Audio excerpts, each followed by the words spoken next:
Krishna studio চ্যানেলে আপনাকে স্বাগতম।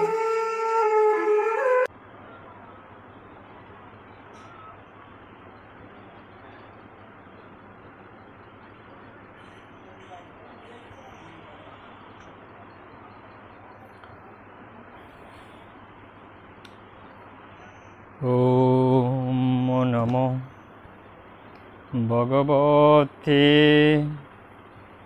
বাসুদেবায়। ওম নমো ভগবতে বাসুদেবায়। ওম নমো ভগবতে বাসুদেবায়। ওম অজ্ঞানতিমিরান্ধস্য জ্ঞানাঞ্জনশলাকয়া চক্ষুরুন্মিলিতং যেন তস্मै শ্রীগুরুবে নমঃ। নমোऽয়ং বিষ্ণুপাদায় রাধাপ্রেষ্ঠায় ভূতলে শ্রীমতে ভক্তিপ্রপন্ন যতিস্বামিতে নামিনে। নমো আচার্যপাদায় দৈন্যভূষণ মুকুটমণে শ্রীগুরু করুণামূর্তয়ে কমাধুর্য শিরোমণে। নমোऽয়ং শ্রীমতি ভক্তিকুসুম সমনায় বিষ্ণুপাদায় দেবায় কৃপাব্ধয়ে নমো নমঃ। শ্রীগৌর করুণামূর্তিং কৃপাপূর্ণকলেবরম শ্রীভক্তিকুসুমং বন্দে রাধাকুঞ্জনিবাসিনম। নমোऽয়ং বিষ্ণুপাদায় কৃষ্ণপ্রেষ্ঠায় ভূতলে শ্রীমতে ভক্তিসিদ্ধান্ত সরস্বতীতি নামিনে। বাঞ্ছাকল্পতরুভ্যশ্চ কৃপা সিন্ধুভ্যেব চ পতিতানাং পাবনেভ্যো বৈষ্ণবেভ্যো নমো নমঃ। নমো মহাবদান্যায় কৃষ্ণ প্রেম প্রদায়তে কৃষ্ণায় কৃষ্ণ চৈতন্য নামিনে গৌরতিষ্যে নমঃ। নিত্যানন্দ নমস্তাভ্যাং প্রেমানন্দ প্রদায়িনে কৌলকলমশনাশায় শ্রীজাহ্নভাপতয়ে নমঃ। শ্রী অদ্বৈত নমস্তভ্যাং কলিজন কৃপানিধে গৌর প্রেম প্রধানায় শিশিতাপ্রতয়ে নমঃ। আহ্লাদিনী স্বরূপায় গৌরাঙ্গ সুহৃদায় চ ভক্তি শক্তি প্রধানায় গদাধর নমঃস্তুতে। শ্রীবাস পণ্ডিতং নৌমি গৌরাঙ্গ প্রিয় পার্ষদম যস্য কৃপালবেনাপি শ্রী গৌরাঙ্গে জয়তে রথি। পঞ্চতত্মাত্মকং কৃষ্ণং ভক্তরূপস্বরূপকং ভক্তাবতারং ভক্তাক্যং নমামি ভক্তশক্তিকং।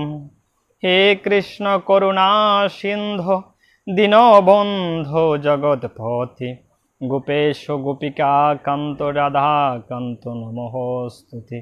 তপ্ত কাঞ্চন গৌরাঙ্গী রাধে বৃন্দাবনেশ্বরী বৃষভানুসুতে দেবী প্রণমামি হরিপ্রিয়ে।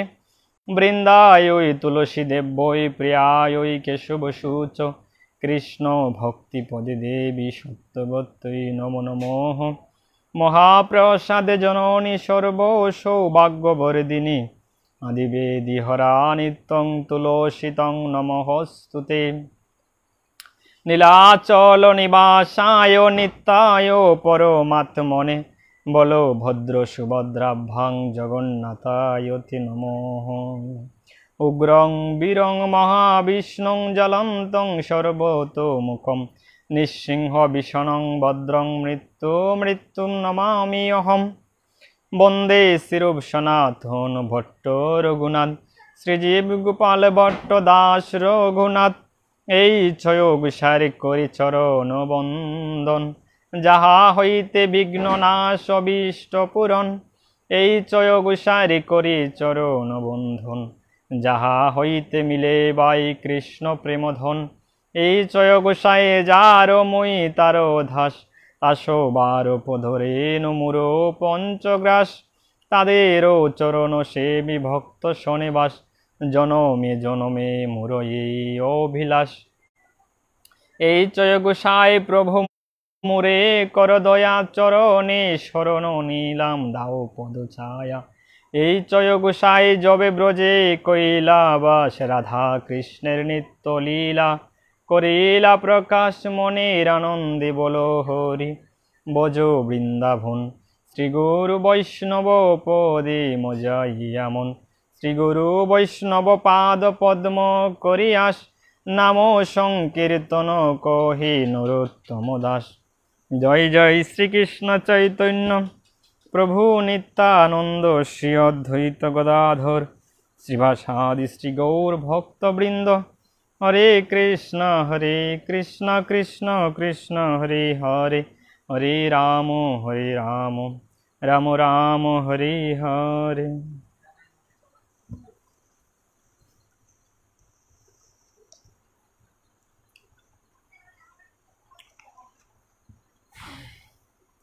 সংসার ধাবানল সন্তপ্ত লোক সকলের পরিত্রাণের নিমিত্তে যে কারণ্য বাড়ি বাহ তরলত্ব প্রাপ্ত হয়ে কৃপা বাড়ি বর্ষণ করে, আমি সেই গল্লান গুণনিধি আভার পাঞ্জিরি পরম দয়াল শ্রী গুরুদেব অস্মদীয় গুরুদেব ওম বিষ্ণুপাদ শিল ভক্তি প্রপন্ন যতি গোস্বামী গুরু মহারাজের শ্রীচরণ কমলে পূর্ণভাবে আশ্রয় গ্রহণ করি এবং গুরু মহারাজের শ্রীচরণ কমলে অনন্ত কোটি দণ্ডবত প্রণাম নিবেদন করছি।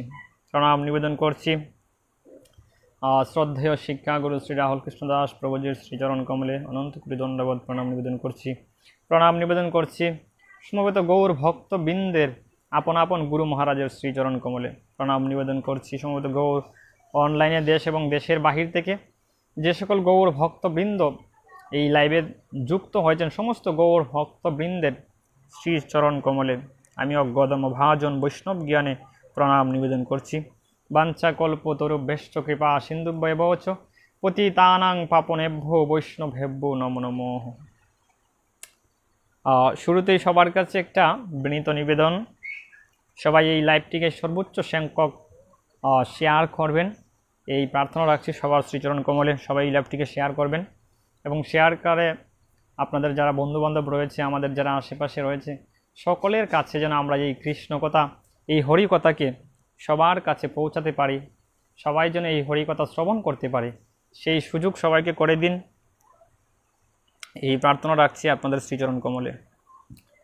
তো আজকে এখন যে কারণে লাইভে আসা, মূল উদ্দেশ্যটা হলো আমার আগে থেকেই ইচ্ছা ছিল যে লাইভে এসে আপনাদের সামনে কৃষ্ণ কথা, হরিকথা আস্বাদন করার। হরিকথা আস্বাদন করার মূল যে ধারাবাহিক যে আলোচনার যে মূল বিষয়টা, এই মূল বিষয়টা হলো গুরু মহিমা ও গুরু পাদাশ্রয় কেন প্রয়োজন, আমরা ধারাবাহিকভাবে শ্রবণ করব। গুরু পাদাশ্রয় কেন প্রয়োজন, দীক্ষা এই মনুষ্য জীবনের জন্য কেন প্রয়োজন, এবং কোন গুরুদেবের কাছ থেকে আমরা দীক্ষা গ্রহণ করব, এবং দীক্ষা গ্রহণ করার পর শিষ্যের কি কর্তব্য, এবং গুরুদেবের কি কর্তব্য শিষ্যের প্রতি, এবং গুরুচরণে অপরাধ কি, কোন কোন কার্যগুলো করলে গুরুচরণে অপরাধ হয়, বৈষ্ণবের চরণে অপরাধ হয়, এই বিষয়গুলো আমরা ধারাবাহিকভাবে শ্রবণ করব। সেই পর্যন্ত আপনারা অবশ্যই প্রতিদিন লাইভে রাত্র 8:30 থেকে যতটুকু সময় পারি আমরা শ্রবণ করার প্রয়াস করব, রাত্র 10টা পর্যন্ত। সেই পর্যন্ত আপনারা সবাই সাথে থাকবেন প্রতিদিন। আশা করছি মহাপ্রভুর চরণে, মহাপ্রভু যদি কৃপা আশীর্বাদ করে, তাহলে প্রতিদিন রাত্র 8:30 আমরা লাইভে আসার প্রয়াস করব। আজকে যদিও একটু প্রথম দিন লেট হয়ে গিয়েছে, তো আবারও বলছি আপনাদের কাছে, আপনারা অবশ্যই এই লাইভটিকে সর্বোচ্চ সংখ্যক শেয়ার করবেন, এই অনুরোধ রাখছি সবার শ্রীচরণ কমলে।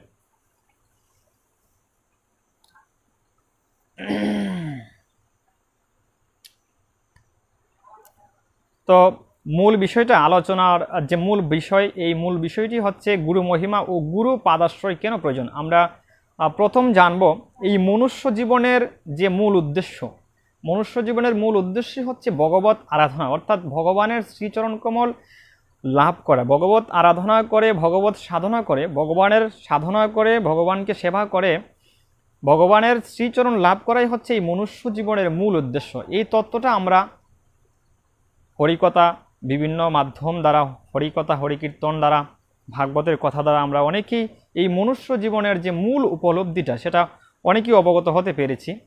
এখন আমরা যে ভগবানের কাছে যাব, আমরা যে ভগবানের শ্রীচরণ কমল লাভ করব, তো ওই ভগবানের শ্রীচরণ কমল লাভ করতে হলে, যেহেতু আমরা জানি সকলেই যে ভগবানের শ্রীচরণ লাভ করার জন্য এই জগতের বুকে প্রত্যেকটা মনুষ্য জীব নয়, প্রত্যেকটা জীবকেই আসা, হ্যাঁ, প্রত্যেকটা জীবকেই এই মনুষ্য জন্মে যেহেতু ভগবান আমাদেরকে সুযোগ দিয়েছেন সব কিছু থেকে, তাই এই মনুষ্য জন্ম সার্থক করার উদ্দেশ্যই হচ্ছে ভগবানের শ্রীচরণ কমল লাভ করা। তো এই ভগবানের শ্রীচরণ কমল লাভ করতে গেলে জীবকে প্রথমে কোন কার্যটি করা প্রয়োজন? এই সাধন ভক্তির, আমাদের শাস্ত্রে 64 প্রকার সাধন ভক্তির কথা বলা হয়েছে। 64 ভাবে ভগবানকে আরাধনা করা যায়। তো 64 ভাবে যে ভগবানকে আরাধনা করা যায়, এই প্রথম যে ধাপ, প্রথম যে স্টেপ মনুষ্য জীবকে, বা প্রথম যে ধাপটা জীবকে গ্রহণ করতে হয়, সেই ধাপটাই হচ্ছে গুরু পাদাশ্রয়। এই জন্য ভক্তি রসামৃত সিন্ধুতে বলা হয়েছে, গুরু পাদাশ্রয় তস্মাৎ কৃষ্ণ দীক্ষাদি শিক্ষণম বিশ্রম্ভেন গুরু সেবা সাধুব আত্মানু বর্তনম। বলছেন সাধন ভক্তির 64টা অঙ্গের মধ্যে সর্বপ্রথম অঙ্গটি হচ্ছে গুরু পাদাশ্রয়, অর্থাৎ গুরুদেবের চরণ আশ্রয় গ্রহণ করা, তারপরেই দীক্ষা এবং বিশ্বাসের সহিত গুরু সেবা করা। তো আমাদের ভক্তি রসামৃত যে সিন্ধু রয়েছে, এই ভক্তি রসামৃত সিন্ধুতে একটি শ্লোকে বলা হয়েছে সাধন ভক্তির যে 64 প্রকার অঙ্গ রয়েছে, ভগবানকে আরাধনা করার জন্য 64টি অঙ্গ রয়েছে ভগবত সাধনা করার জন্য। তো এই 64 প্রকার অঙ্গের মধ্যে প্রথম যে অঙ্গটি, এই প্রথম অঙ্গটি হচ্ছে গুরু পাদাশ্রয় গ্রহণ করা। গুরু পাদাশ্রয় গ্রহণ করা হচ্ছে 64 প্রকার ভক্তি অঙ্গের মধ্যে প্রথম অঙ্গ, অর্থাৎ শ্রী গুরুদেবের চরণে আশ্রয় গ্রহণ করা, তারপরেই দীক্ষা গ্রহণ করা এবং বিশ্বাসের সহিত গুরু সেবা করা। তাহলে প্রত্যেকটা মনুষ্য জীবেরই উচিত, যেহেতু আমাদের ভাগবত শাস্ত্র বলছেন নৃদেহ মাধ্যম সুলভম সুদুর্লভম পল্লভং সুকল্পং গুরুকর্ণধারম ময়ানুকূলেন নবস্য তেরিতং পুমান ভবাদ্ধিং ন তরেত স আত্মহা। আমাদের ভাগবত শাস্ত্র বলছেন এই সুদুর্লভ নরদেহটি একটি নৌকা স্বরূপ এবং গুরুদেবই হচ্ছে এর কর্ণধার। কৃষ্ণ কৃপা অনুকূল বায়ুর দ্বারা চালিত এইরূপ নৌকা কানে প্রাপ্ত হয়ে যিনি সংসার সমুদ্র পার হতে চেষ্টা করে না, তিনি হচ্ছে আত্মগতি। আমাদের ভাগবত বলছেন এই মনুষ্য দেহটি, এই নর দেহটি হচ্ছে একটা নৌকা স্বরূপ। এই যে সুদুর্লভ, বলছেন সুদুর্লভ, অত্যন্ত দুর্লভ দেহ। এই মনুষ্য জন্ম লাভ করার পূর্বে আমরা অনেক যোনিতে জন্মগ্রহণ করেছি। জলজ নবলক্ষানি স্থাবরা লক্ষ বিংশতি ক্রিমায়া রুদ্র শঙ্ককা পক্ষিনাম দশলক্ষণাম পক্ষিনাম দশলক্ষণাম 300 লক্ষ জ্ঞানী পশব জন্ম চাতুর্লক্ষানি মানবা।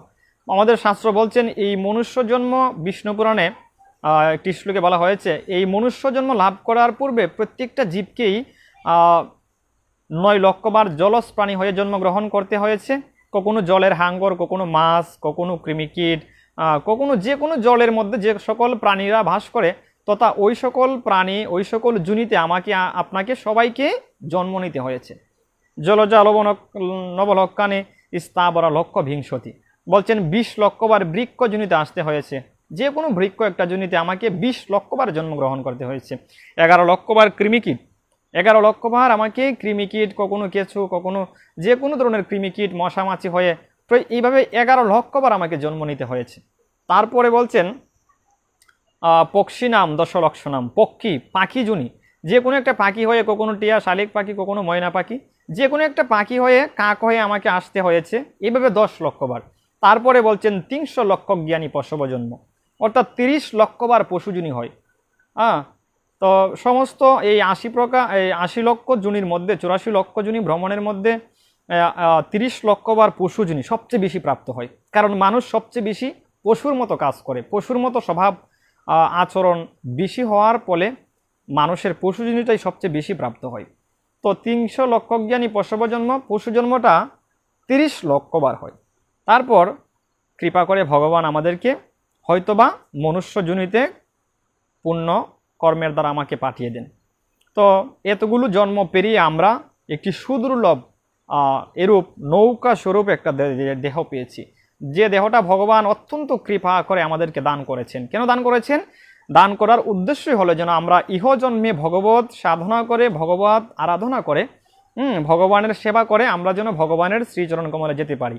আর আমাদের গীতায় ভগবান বলছেন, ভগবানকে যে প্রাপ্ত হয় মামুপেত্ত তুকুন্তয় পুনর্জন্ম ন বিদ্যতে। ভগবান বলছেন অর্জুনকে অষ্টমাধ্যায়ের 16 নং শ্লোকে, আব্রহ্ম ভুবনাৎ লোকাৎ পুনঃ আবর্তিন অর্জুন মামুপেত্ত তুকুন্তয় পুনর্জন্ম ন বিদ্যতে। অর্জুন, এই লোক থেকে তুমি যে কোনো লোকে যাও না কেন, স্বর্গলোক, জনলোক, তপলোক, ব্রহ্মলোক, শিবলোক, ওই সকল লোক থেকেও তোমাকে এই জগতের বুকে ফিরে আসতে হবে। ওই সকল লোকে গেলেও তোমার মুক্তি হবে না, ওইখানে মানুষ পুণ্যের প্রভাবে যায়। তো পুণ্য যখন শেষ হয়ে যাবে তোমাকে ওই সকল লোক থেকে, এমনকি ব্রহ্মা যেখানে থাকে ওই ব্রহ্মলোক থেকে তোমাকে ফিরে আসতে হবে জগতে, আবার পুনর্জন্ম হতে হবে। তাহলে তোমার জন্ম হবে না কেন? তো কি কাজ করলে জন্ম হবে না? ভগবান বলছেন মাম উপেত্ত তুকন্তয় পুনর্জন্ম ন বিদ্যতে। বলছেন কেউ যদি আমার চরণে শরণাগত হয় এবং আমার ভজন করে, আমার চরণে শরণাগত হয়ে আমার ভজন করে আমাকে যদি কেউ লাভ করে, তাহলে এই জগতের বুকে পুনরায় থাকে আর কখনো আসতে হবে না। মামোপেত্ত তুকুন্তয়ে পুনর্জন্ম ন বিদ্যতে। ভগবানকে লাভ করলে এই জগতের বুকে দ্বিতীয়বার আর কখনো জন্মগ্রহণ করতে হয় না।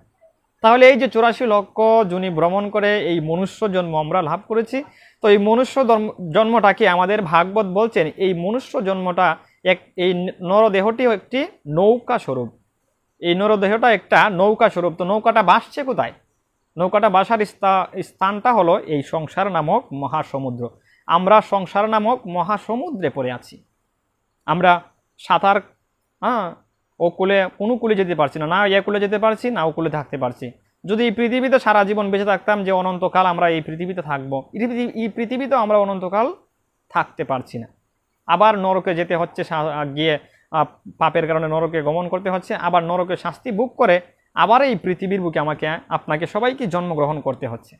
তাহলে এই পৃথিবীটাও আমাদের জন্য স্থায়িত্ব নয়, আমরা এমন এক জায়গায় আছি। তাহলে আমরা প্রতিনিয়ত ভাসছি মহাসমুদ্রে। এই জন্য তো বিশ্বনাথ চক্রবর্তীপাদ বলছেন শুরুতেই গুরু অষ্টকমের 8টা যে গুরু অষ্টকম, এই গুরু অষ্টকমের প্রথমেই বলছেন সংসার দাবানল লিরলোকত্রাণায় কারণ্য গণাগণোত্তম প্রাপ্তস্য কল্যাণ গুণার্ণ বস্য বন্দে গুরু শ্রীচরণারবিন্দম। বন্দে গুরু শ্রীচরণারবিন্দম। এই সংসার রূপ দাবানল সন্তপ্ত লোক সকলের পরিত্রাণের নিমিত্তে।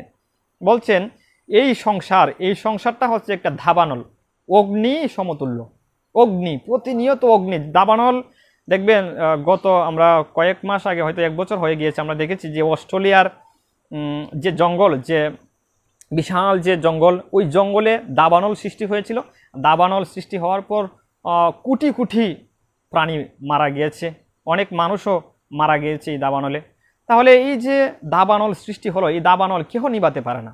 কোনো রকম প্রচেষ্টা দ্বারা এই দাবানল কখনো নিবানো সম্ভব নয়। এটা কেবলমাত্র ভগবানের কৃপাতে, যদি উপর থেকে ইন্দ্রদেবের বরুণ দেবের কৃপা হয়, বৃষ্টির বাড়িধারা নামে, তাহলেই এই দাবানল নির্বাপন করা সম্ভব।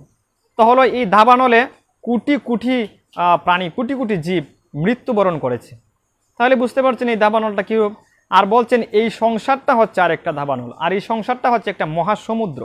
এই সংসারটাকে কখনো ভবকূপ বলা হয়েছে, আবার এই সংসারটাকে কখনো মহাদাবানল বলা হয়েছে, আবার এই সংসারটাকে কখনো ভবকূপ বলা হয়েছে। আমরা সংসার ভবকূপে পড়ে গিয়েছি। কূপ মানে কি? কুয়া। তো কুয়াতে অনেক গভীরত্ব থাকে, যদি কেউ কুয়োতে পড়ে যায় তাহলে ওই কুয়ো থেকে ওঠার কোনো আর ব্যবস্থা নেই। এই কুয়াতেই তার মৃত্যুবরণ হবে, এই কুয়াতেই তার মৃত্যু। তেমনিভাবে এই সংসারটা হচ্ছে মহাসমুদ্র। তো মহাসমুদ্রে যদি কেউ পড়ে যায় তার কোনো বাঁচার কোনো রকম চান্স বা সুযোগ থাকে? অবশ্যই না। তো মহাসমুদ্রে যদি একবার আমরা যদি কোনো নৌকা বা জাহাজ দিয়ে মহাসমুদ্রে চলাচল করছি, হঠাৎ যদি নৌকাটা ডুবে যায়, হঠাৎ যদি জাহাজটা ডুবে যায়, তাহলে তো আমরা সেখানেই আমাদের মৃত্যু হবে। তাহলে এই সংসারটাও তেমনিভাবে জন্ম মৃত্যুর কারাগার। এখানে আসলেই জন্মগ্রহণ করেছি, আবার মৃত্যুবরণ করতে হবে, আবার মৃত্যুবরণ করেছি, আবার জন্মগ্রহণ করতে হবে। এটাই হচ্ছে প্রকৃতির নিয়ম। এই জন্যই বলছেন সংসার দাবানল সন্তপ্ত লোক সকলের। এই সংসারটা হচ্ছে একটা দাবানল সদৃশ। সেখানে বিশ্বনাথ চক্রবর্তীপাদ গুরু অষ্টকমের প্রথম অষ্টকমে বলছেন যে সংসার দাবানল সন্তপ্ত লোক সকলের। এই সংসার দাবানলে প্রত্যেকটা লোক, প্রত্যেকটা জীব প্রতিনিয়ত জ্বলছে। সংসার দাবানল সন্তপ্ত। সন্তপ্ত মানে কি? জ্বলা। জ্বলছে প্রতিনিয়ত, অগ্নিতে প্রজ্বলিত হচ্ছে।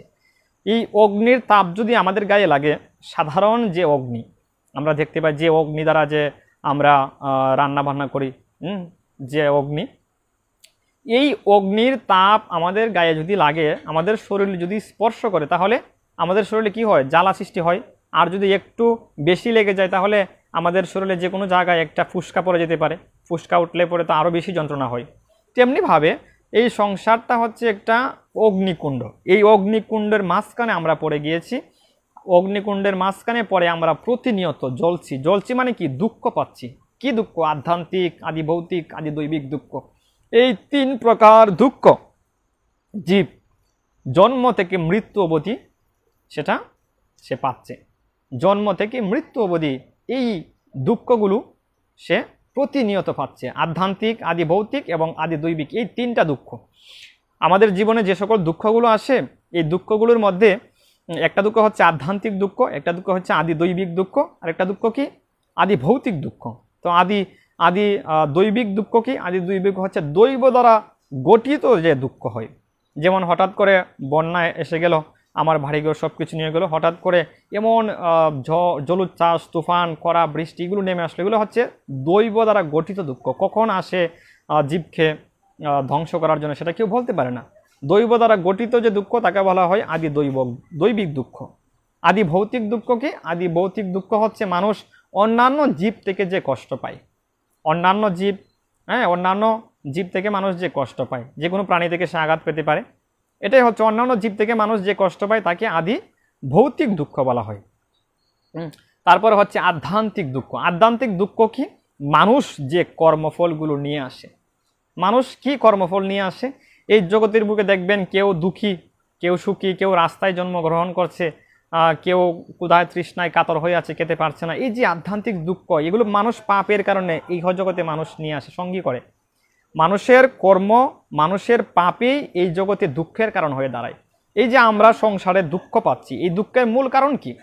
এই দুঃখ পাওয়ার মূল তাত্ত্বিক অর্থ হচ্ছে আমরা সংসারে এসেছি দুঃখ লাভ করার জন্য, দুঃখ পাওয়ার জন্য, শাস্তি ভোগ করার জন্য। তার মূল কারণ হচ্ছে আমার কর্মফল। আমি যে পূর্ব জন্মে, লক্ষ লক্ষ জন্মে, কোটি কোটি জন্মে যে পাপ করেছি, এই অজস্র পাপের যে কর্মফল আমার কাছে এই জুনিতে বিশাল আকার ধারণ করে হয়ে এসেছে। যার জীবনে যত বেশি দুঃখ, যার জীবনে যত বেশি কষ্ট, যার জীবনে যত বেশি জ্বালা, বুঝতে হবে যে পূর্ব জন্মে তার তত বেশি অনেক পাপ কর্ম ছিল, অনেক অসৎ কর্ম ছিল। অনেক বেশি পাপ করলে জীবের সবচেয়ে বেশি এই মনুষ্য জনিতে দুঃখ কষ্ট ভোগ করে জীব। আমরা অনেকে বলতে পারি যে দেখবেন অনেকে তো ভগবানকে কোনোদিন কখনো ঢাকে না। তাহলে যারা ভগবানকে কোনোদিন কখনো ঢাকে না তাদের জীবনে তো কোনো দুঃখ নেই, তো যারা ভগবানকে বেশি ঢাকে তাদের জীবনে দুঃখ বেশি। এ প্রসঙ্গে আমরা আসবো, কেন ভক্তের জীবনে কষ্ট বেশি, বা যারা সাধারণ মানুষ বা সাধারণ যে সকল জীব আছে যারা, তাদের জীবনে দুঃখ কেন কম। তো দুঃখ কম থাকার আরেকটি কারণ হলো, আমাদের শাস্ত্র সেটা বলছেন যে দেখবেন কিছু মানুষ আছে যারা কখনো ভগবানকে বিশ্বাসই করে না, ভগবানকে কোনোদিন না ডাকে না, টাকা পয়সা, অর্থ, বিত্ত, বৈভব এগুলো নিয়ে সর্বদাই পড়ে থাকে। তো ওই সকল ব্যক্তিরা কি সুখী? তাদেরকে গিয়ে জিজ্ঞেস করুন যে ভাই আপনারা কি সুখী? কখনো সুখী নয় তারা। হয়তো তার অনেক বিত্ত, বৈভব, সম্পদ, অনেক ভালো বিছানায় সে ঘুমাচ্ছে, অনেক ভালো খাবার সে গ্রহণ করছে, কিন্তু সে প্রকৃত অর্থে সুখী নয়। এগুলো পাওয়ার কারণ হলো তার পূর্বজন্মে অনেক পুণ্য ছিল। অনেক পুণ্য থাকার কারণে ভগবান তাকে ইহজন্মে একজন জাগতিক যিনি ধনী, যার অনেক টাকা পয়সা, বিত্ত, বৈভব, সম্পদ আছে, এগুলো নিয়ে সে জন্মগ্রহণ করেছে, ভালো থাকার খাওয়ার পরিবেশ পেয়েছে। আর যে রাস্তায় জন্মগ্রহণ করেছে, একবেলা ভালো করে খেতে পারে না, বুঝতে হবে তার পূর্বজন্মে অনেক বেশি পাপ ছিল, যার কারণে ভগবান ইহজন্মে তাকে এসে এই শাস্তি দিচ্ছে। তাহলে যারা ভগবানকে ডাকছে না তারাও ভালো আছে, কিন্তু ওই ভালোটা সে বেশি দিন থাকবে না। যতদিন তার পুণ্য সঞ্চিত আছে তার কাছে, ততদিনই সে ইহজগতে ভালো থাকতে পারবে। আর যখন তার কাছ থেকে পুণ্য নিঃশেষ হয়ে যাবে, শেষ হয়ে যাবে, তখন এক সময় সে ভিখারি হয়ে যেতে পারে। হয়তোবা আগামী জন্মে সে মনুষ্য জন্ম লাভ করতে নাও পারে, কৃমিকীট, বৃক্ষলতা আদি জনিতে জন্মগ্রহণ করতে পারে। আজকে যে রাজা, কালকে সে ভিখারি হতেই পারে। এটাই তো সংসারের নিয়ম। আজকে যে সকল আমরা দেখেছি পূর্ব আমলে যে সকল রাজাগণের ইতিহাস আমরা পড়েছি, ওই সকল রাজারা কোনো সময় ভিখারি হয়ে গিয়েছেন। কেন হয়েছেন? তাদের যে গচ্ছিত যে সঞ্চিত যে পুণ্য ছিল, ওই পুণ্য তারা পাপ দ্বারা নষ্ট করে ফেলেছে। অধিক পরিমাণ পাপ করার কারণে তাদের সমস্ত পুণ্য নষ্ট হয়ে গিয়েছে, যার জন্য ভগবান তাকে এত দুঃখ দিয়েছেন। যখন আমাদের পুণ্যগুলো নষ্ট হয়ে যায় অধিক পরিমাণ অপরাধ পাপের কারণে, তখনই জীবের জীবনে সবচেয়ে বেশি দুঃখ কষ্ট নেমে আসে। আমার জীবনে দুঃখ কষ্ট নেমে আসার কারণ কি? আমরা হয়তো অনেকে বলতে পারি যে অমুক ব্যক্তির কারণে আমি দুঃখ পাচ্ছি, অমুক জীবের কারণে আমি দুঃখ পাচ্ছি। না, কোনো ব্যক্তি কোনো জীব কাউকে দুঃখ দিতে পারে না। এগুলো হচ্ছে ভগবত কর্ম, এগুলো হচ্ছে কর্ম দ্বারা নির্বাচিত। আমি যেরূপ কর্ম করব ভগবান আমার জন্য সেরূপ কর্মের ফল রেখে দিবেন। হয়তো পূর্বজন্মে আমি অনেক বেশি পরিমাণ পাপ অপরাধ করেছিলাম, যার কারণে ভগবান ইহজন্মে আমাকে এই শাস্তি দিচ্ছেন। এটা যদি আমি মেনে নিতে পারি তাহলে দেখবেন জীবনে কোনো দুঃখ থাকবে না। দুঃখ থাকবে, দুঃখ কষ্টের জীবন, এই জগৎটাই হচ্ছে দুঃখের আলয়। গীতায় ভগবান একটি শ্লোকে বলছেন, দ্বিতীয় অধ্যায়ের একটি শ্লোকে, দুঃখলায়ম শাশ্বতম অর্জুন। এই জগৎটা হচ্ছে দুঃখের আলয়, এখানে কখনো সুখ অনুভব করা যায় না, এটা সুখের জায়গা নয়। হ্যাঁ, তাই এই জন্য বিশ্বনাথ চক্রবর্তী পাদ বলছেন এই সংসারটা হচ্ছে একটা দাবানল সদৃশ। দাবানলের মধ্যে আমরা পড়ে আছি, প্রতিনিয়ত আমরা জ্বলছি। আধ্যাত্মিক, আদি ভৌতিক, আদি দৈবিক, এই 3 প্রকার দুঃখ আমাদেরকে ঘিরে রেখেছে। এই দুঃখ থেকে বের হওয়ার কোনো রাস্তা নেই। রাস্তা নেই বলছেন, রাস্তা আছে। তো রাস্তাটা কি? বলছেন সংতপ্ত লোক সকলের পরিত্রাণের নিমিত্তে। তো বলছেন এই অগ্নিকে তিনি নির্বাপন করতে পারেন। এই অগ্নিকে তিনি কি করতে পারেন? নির্বাপন করতে পারেন, অর্থাৎ এই অগ্নিকে ধ্বংস করতে পারেন, অগ্নিকে নষ্ট করতে পারেন। এই অগ্নিকে নষ্ট করার ক্ষমতা কে রাখেন? বলছেন পরিত্রাণের নিমিত্তে যে কারণ্য বাড়ি বাহ তরলত্ব প্রাপ্ত হয়ে, কারুণ্য, করুণা কৃপা বাড়ি, করুণা কৃপা বাড়ি, করুণা, করুণার কৃপা বাড়ি। তো বাড়ি শব্দের অর্থ হচ্ছে বৃষ্টি, করুণার বৃষ্টি। তো বলছেন কারণ্য গুণাগণোত্তম প্রাপ্তস্য কল্যাণ গুণার্ণবস্য বন্দে গুরু শ্রীচরণারবিন্দম। তো একমাত্র গুরুদেবই পারেন এই সংসারের ত্রিতাপ দুঃখকে নির্বাপিত করতে। এই ত্রিতাপ দুঃখকে একমাত্র গুরুচরণারবিন্দই পারেন। শ্রী গুরুদেবই পারেন আমার সমস্ত দুঃখকে, আধ্যাত্মিক, আদি ভৌতিক এবং এই সমস্ত মায়ার বন্ধন থেকে মুক্ত করে আমাকে অন্তিমে শ্রী গোবিন্দ চরণে নিয়ে যেতে। একমাত্র গুরুদেবই হচ্ছে আমার এই সংসাররূপ দাবানলের থেকে মুক্ত করার কাণ্ডারি, এই সংসাররূপ মহাসমুদ্র থেকে মুক্ত করার যে কাণ্ডারি, তিনিই হচ্ছেন শ্রী গুরুদেব। এই সংসাররূপ ভবকূপ থেকে মুক্ত করার যে কাণ্ডারি, তিনিই হচ্ছেন শ্রী গুরুদেব। তো গুরুদেব হচ্ছেন সবচেয়ে কৃপাময়, তিনি হচ্ছে কারুণ্য গণ বিগ্রহ। ভগবানের বিশেষ মহিমা শক্তি দ্বারা যার প্রকাশ, তিনি হচ্ছেন শ্রী গুরুদেব। গুরুদেব এই বিষয়ে আমরা আলোচনা করব। তো গুরুদেব কি, বা গুরুদেবকে আমরা কিভাবে সেবা করব, কোন ভাব নিয়ে গুরুদেবকে সেবা করতে হয়। অনেক অপরাধ, কত যে অপরাধ, এই অপরাধের কারণে যে আমাদের ভক্তি থাকে না, ভক্তি নষ্ট হয়ে যায়। এই বিষয়ে আমরা আলোচনা করব ধারাবাহিকভাবে। আপনারা যারা লাইভে শ্রবণ করছেন, প্রত্যেক ভক্তবৃন্দের কাছে অনুরোধ থাকবে আপনারা অবশ্যই লাইভটিকে সর্বোচ্চ সংখ্যক শেয়ার করবেন। এই যে আমরা মনুষ্য জন্ম লাভ করেছি, এই মনুষ্য জন্ম লাভ করার মূল উদ্দেশ্যই হচ্ছে ভগবত সাধনা, ভগবত আরাধনা করা। তো এটা যেন আমরা সবার কাছে পৌঁছে দিতে পারি, সবাই যেন বুঝতে পারে যে মনুষ্য জীবন লাভ করার একমাত্র উদ্দেশ্য হচ্ছে ভগবত আরাধনা, ভগবত সাধনা করা, কৃষ্ণ প্রেম ভক্তি লাভ করে কৃষ্ণ চরণ লাভ করা। এটি কেবলমাত্র মনুষ্য জন্মের একমাত্র উদ্দেশ্য। এই বিষয়টা যেন আমরা সবাইকে অবগত করতে পারি, সবার কাছে যেন এই বার্তাটা পৌঁছে দিতে পারি। এই মহাপ্রভুর যে দিব্যবাণী, পৃথিবীতে আছে যত নগর আধিগাম সর্বত্র প্রচারিত হইবে মূর নাম, এই বাণীকে যেন আমরা প্রচার করতে পারি। এই মহাপ্রভুর একটা শব্দ, একটা অর্থকে যদি কেউ এই জগতের বুকে প্রচার করে, শাস্ত্র বলছেন সে আমার প্রিয় ভক্ত। গীতায় ভগবান বলছেন, অর্জুন কারা আমার প্রিয় ভক্ত জানো? হ্যাঁ, মুখ্যযুগে একটি শ্লোকে ভগবান বলছেন এই জগতের বুকে মনুষ্যদের মধ্যে সবচেয়ে প্রিয় ভক্ত হচ্ছে যারা আমার কথাকে এই জগতের বুকে প্রচার করে বেড়ায়, তারাই হচ্ছে এই জগতের বুকে সবচেয়ে প্রিয় ভক্ত। আমার প্রিয় ভক্ত, মনুষ্যদের মধ্যে প্রিয় ভক্ত, ভগবানের প্রিয় ভক্ত। তো ভগবানের তো প্রিয় অপ্রিয় কেউই নয়, কিন্তু ভগবান আবার বলছেন আমার প্রিয় ভক্তও আছে। বলছেন আমার কথাকে জগতের বুকে যারা প্রচার করে বেড়ায়, যারা মহাপ্রভুর কথাকে এই জগতের বুকে প্রচার করে বেড়ায়, তারাই হচ্ছে জগতের বুকে আমার প্রিয় ভক্ত। তো আমরা যে প্রসঙ্গে ছিলাম, সেই প্রসঙ্গটা হচ্ছে এই মনুষ্য দেহটা হচ্ছে অত্যন্ত দুর্লভ, দুর্লভ দেহ, কিন্তু ভগবান আমাদেরকে সস্তায় কৃপা করে দান করে দিয়েছেন। আর সস্তায় ভগবান কৃপা করেছেন বলেই, সস্তায় এই মনুষ্য দেহ দিয়েছেন বলেই আমরা তার কোনো মূল্য দিতে জানি না। সস্তায় দেখবেন আমরা যদি বাজারে কোনো জিনিস যখন সস্তায় পেয়ে যাই, হ্যাঁ, বাজারে যখন কেউ কোনো জিনিস সস্তায় পেয়ে যায়, কারণ সস্তা জিনিসের মূল্য মানুষ খুব কমই দেয়, সস্তা জিনিসকে খুব সহজে মানুষ মূল্যায়ন করতে চায় না। যে দেখবেন বাজারে যে সকল দামি পণ্যের কাছে সবাই যায়, কিন্তু দামি পণ্য তো সবাই কিনতে পারে না, বা সবাই কিনে সেটাকে ইয়ে করতে পারে না, কদর বা মর্যাদা করতে পারে না। তো এই দামি পণ্যের যে একটা চাহিদা থাকে সেটা কেবলমাত্র তিনিই বুঝতে পারেন, যিনি সেটা কেনার সামর্থ্য রাখেন এবং সেটাকে ধরে রাখার সামর্থ্য রাখেন, তিনিই বুঝতে পারেন। তো সস্তায় যে সকল পণ্য পাওয়া যায় এই পণ্যের কোনো মূল্যায়ন থাকে না। তাই ভগবান আমাদেরকে কৃপা করে এই মনুষ্য দেহটা অত্যন্ত সস্তায় দিয়ে দিয়েছেন, যার কারণে এই মনুষ্য জন্মের মূল তত্ত্বটা আমরা জেনেও সেটা আজও উপলব্ধি করতে পারছি না। জানি যে মনুষ্য জন্ম লাভ করার একমাত্র উদ্দেশ্য হলো ভগবানের শ্রীচরণ লাভ করা, তথাপি আমরা আবার মায়ার দ্বারা আবৃত হয়ে, তথাপি আমরা এই মায়ারময় গন্ধ দ্বারা আবৃত হয়ে আমরা আবার এই সংসার নামক মহাসমুদ্রে প্রতিনিয়ত বেশি চলছি, আবার সংসার সমুদ্রে ডুবে যাচ্ছি। আবার যখন গুরুদেব কর্ণধার হই, আবার যখন গুরুদেব আমাদের কর্ণধার করি, গুরুচরণ আশ্রয় করি, তখনই আমাদের এই দেহ থেকে, এই মায়া থেকে আমরা মুক্ত হয়ে আবার ভগবানের শ্রীচরণ কমলে যাওয়ার মতো সামর্থ্য রাখি। তো এই জন্য আমাদের ভাগবত বলছেন এই মনুষ্য দেহটা হচ্ছে অত্যন্ত দুর্লভ, কিন্তু ভগবান তোমাকে আমাকে কৃপা করে সস্তায় দান করে দিয়েছেন। এই দেহটাকে একটা নৌকা সদৃশ বলা হয়েছে, নৌকার সাথে তুলনা করা হয়েছে।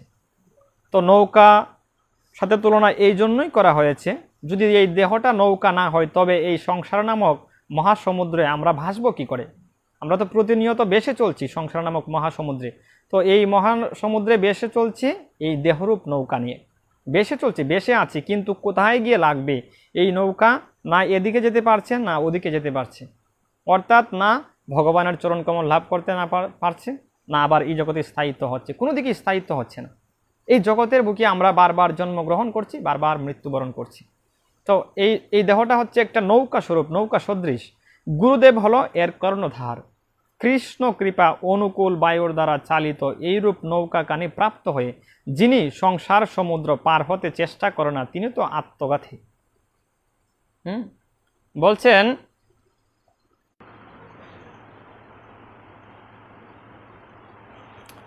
বলছেন গুরুদেব হচ্ছে এই নৌকার কর্ণধার। তো এই নৌকাকে পরিচালনা কে করবেন? এই যে দেহরূপ নৌকাটা রয়েছে, তো এই দেহরূপ নৌকাকে পরিচালনা করবেন কে? কার দ্বারা আমরা এই নৌকাটা পরিচালনা করব? তো দেখবেন সাধারণত যে নৌকা হয়, এই নৌকার তো একজন মাঝি থাকে। মাঝি তারা তো নৌকার নির্দিষ্ট যে গন্তব্য, আপনি যে নির্দিষ্ট গন্তব্যে যাবেন, আপনি ঢাকা থেকে লঞ্চে করে যদি বরিশাল আসেন, আর বরিশাল থেকে লঞ্চে করে আপনার ঢাকা যাচ্ছেন, তো লঞ্চে করে গেলেও তো নৌকার একজন যিনি ড্রাইভিং করছে, একজন মাঝি আছে, কর্ণধার আছে। তো এই লঞ্চের যদি কর্ণধার, এই নৌকার যদি কর্ণধার না থাকে, তাহলে তো এই লঞ্চ কোথায় যাবে, কোথায় গিয়ে পৌঁছবে সেটা কেউই বলতে পারবে না। তার জন্য এই নৌকাটাকে সঠিক গন্তব্যে নিয়ে যাওয়ার জন্য একজন সঠিক মাঝি চাই। এই মাঝি কেবল পারে আমাকে সঠিক গন্তব্যে পৌঁছাতে, এই মাঝি কেবল পারে আমাকে সঠিক গন্তব্যে নিয়ে যেতে। এই জন্য আমাদের শাস্ত্র বলছেন যে গুরুদেব হলো এই দেহরূপ নৌকার কর্ণধার, তিনি হচ্ছেন এই দেহরূপ নৌকার মাঝি। আর কৃষ্ণ কৃপা অনুকূল বায়ুর দ্বারা পরিচালিত। কেউ যদি এই দেহটাকে, এই মনুষ্য দেহটাকে, এই নৌকা সদৃশ দেহটাকে কেউ যদি কৃষ্ণ কৃপা অনুকূল বায়ুর দ্বারা পরিচালিত করতে পারে, আমার এই দেহটাকে আমি যদি কৃষ্ণ ভজন দ্বারা পরিচালিত করতে পারি, আমার এই মনুষ্য জীবনটাকে আমি যদি কৃষ্ণ অনুকূল বায়ুর দ্বারা চালিত করতে পারি, আমার যে এই মনুষ্য দেহটা রয়েছে, এই মনুষ্য দেহটাকে আমি যদি কৃষ্ণ ভজনে লাগাতে পারি, আমি যদি কৃষ্ণ আরাধনায় লাগাতে পারি, আমি যদি এই মনুষ্য দেহটাকে কৃষ্ণ সেবায় লাগাতে পারি, এবং কৃষ্ণ সেবায় লাগিয়ে যদি আমার এই সমস্ত জীবনটা আমি পরিচালিত করতে পারি, তাহলে আমাদের শাস্ত্র বলছেন এই দেহ অবশ্যই একদিন সঠিক গন্তব্যে পৌঁছবে। আর কেউ যদি এইরকম মনুষ্য কৃষ্ণ কৃপা অনুকূল, যিনি যে ভগবান কৃষ্ণ কৃপা করে এই অনুকূল বায়ুর দ্বারা পরিচালিত এই দেহরূপ নৌকা কানে প্রাপ্ত হয়েও যে এই সংসার সমুদ্র পার হতে চেষ্টা করে না, আমরা যে সংসার সমুদ্রে বেশি আছি, এই সংসার সমুদ্র যে পার হতে চেষ্টা করে না, তিনি হচ্ছেন আত্মঘাতী। এই জন্য তো গীতায় ভগবান বলছেন 6ষ্ঠ অধ্যায়ে অর্জুনকে একটি শ্লোকে, আত্মাই আত্মার বন্ধু আর আত্মাই আত্মার শত্রু। তোমার দেহে যে আত্মা রয়েছে, প্রত্যেকটা মনুষ্য জীব নয়, প্রত্যেকটা জীবের দেহে আত্মারূপে ভগবান বিরাজ করছেন। 5টা আত্মা আমাদের দেহে অবস্থান করছেন। একটা হচ্ছে জীবাত্মা, পরমাত্মা, জীবাত্মা, পরমাত্মা, ভূতাত্মা, আত্মারাম, আত্মারামেশ্বর, এইভাবে 5টি আত্মার আমাদের দেহে অবস্থান। আমরা হচ্ছে জীবাত্মা এবং পরমাত্মারূপে দেহ যে আত্মা, এটা ভগবানেরা, এই ভগবান আমাদের দেহে অবস্থান করছেন। যেদিন আমাদের দেহে এই ভগবান রূপ পরমাত্মা আমাদের দেহ থেকে চলে যাবেন, সেদিন আমাদের দেহটার মৃত্যু হয়ে যাবে। জীবাত্মাকে যখন নিয়ে একই সঙ্গ করে কর্মফল সঙ্গে করে নিয়ে চলে যাবেন, তখনই আমাদের এই দেহটার মৃত্যু হয়ে যাবে। তো এই যে আত্মা রয়েছে, এই আত্মায় আমার শত্রু হয়ে যাবে, এই আত্মাই আমার বন্ধু হয়ে যাবে। গীতায় ভগবান একটি শ্লোকে বলছেন, 6ষ্ঠ অধ্যায়ের একটি শ্লোকে বলছেন, আত্মাই আত্মার শত্রু, আবার আত্মাই আত্মার বন্ধু। তাহলে আত্মাই আত্মার শত্রু কি করে হয়, আর আত্মাই আত্মার বন্ধু কি করে হয়? বলছেন এই আত্মা, এই যে ভগবান তোমার দেহে কৃপা করে, এই জীবাত্মা রূপ এ পরমাত্মা ভগবান অবস্থান করছেন। এই জীবাত্মা তোমার দেহে যেটা প্রকটিত থাকাকালে তুমি বেঁচে আছো, এই আত্মার যদি তুমি সৎ ব্যবহার না করো, ওই আত্মাকে তুমি যদি কৃষ্ণ কৃপা অনুকূল বায়ুর দ্বারা পরিচিত করতে না পারো, তোমার এই ভজন রূপ দেহটাকে তুমি যদি কৃষ্ণ কৃপা দ্বারা পরিচালিত করতে না পারো, তাহলে তোমার এই আত্মাই শত্রু হয়ে যাবে। শত্রু মানে কি? এই আত্মা তোমাকে একদিন কোথায় নিয়ে যাবে? আরেকটা সূক্ষ্ম দেহ। আমাদের যখন মৃত্যু হবে, প্রত্যেকটা জীবেরই তো মৃত্যু হবে, হোক সে মনুষ্য জীব, হোক সে কৃমিকীট, বৃক্ষলতা বাদাহাতি, যে কোনো জনিতেই জীব জন্মগ্রহণ করুক না কেন, প্রত্যেকটা জীবেরই মৃত্যু হবে। তো বলছেন প্রত্যেকটা জীবের তো মৃত্যু হবে, কিন্তু মৃত্যু সবারই হবে, কিন্তু এই যে মৃত্যু হলে আমাদের যে দেহটা, এই যে মনুষ্য শরীরটা, এই শরীরটা ইহজগতেই পড়ে থাকবে। 2 ঘন্টার চিতার আগুনে এই দেহটা পুরে চারকার হয়ে যাবে। 2 ঘন্টা চিতার আগুনে দেহটা পুরে চারকার হয়ে যাবে, একেবারে নস্বাত হয়ে যাবে, নষ্ট হয়ে যাবে। কিন্তু এই জগৎ থেকে কি যাবে? এই যে আমাদের দেহে জীবাত্মারূপ পাখি অবস্থান করছে, এই জীবাত্মারূপ পাখিটা আমাদের জীবনের সমস্ত কর্ম, কি পাপ কর্ম করেছি, কি অপরাধ করেছি, সমস্ত কি পুণ্য করেছি, কি সুকৃতি অর্জন করেছি, এই কর্মফল নিয়ে এই জগৎ থেকে সে চলে যাবে। পরপারে গিয়ে সে আরেকটা সূক্ষ্ম দেহ ধারণ করবে।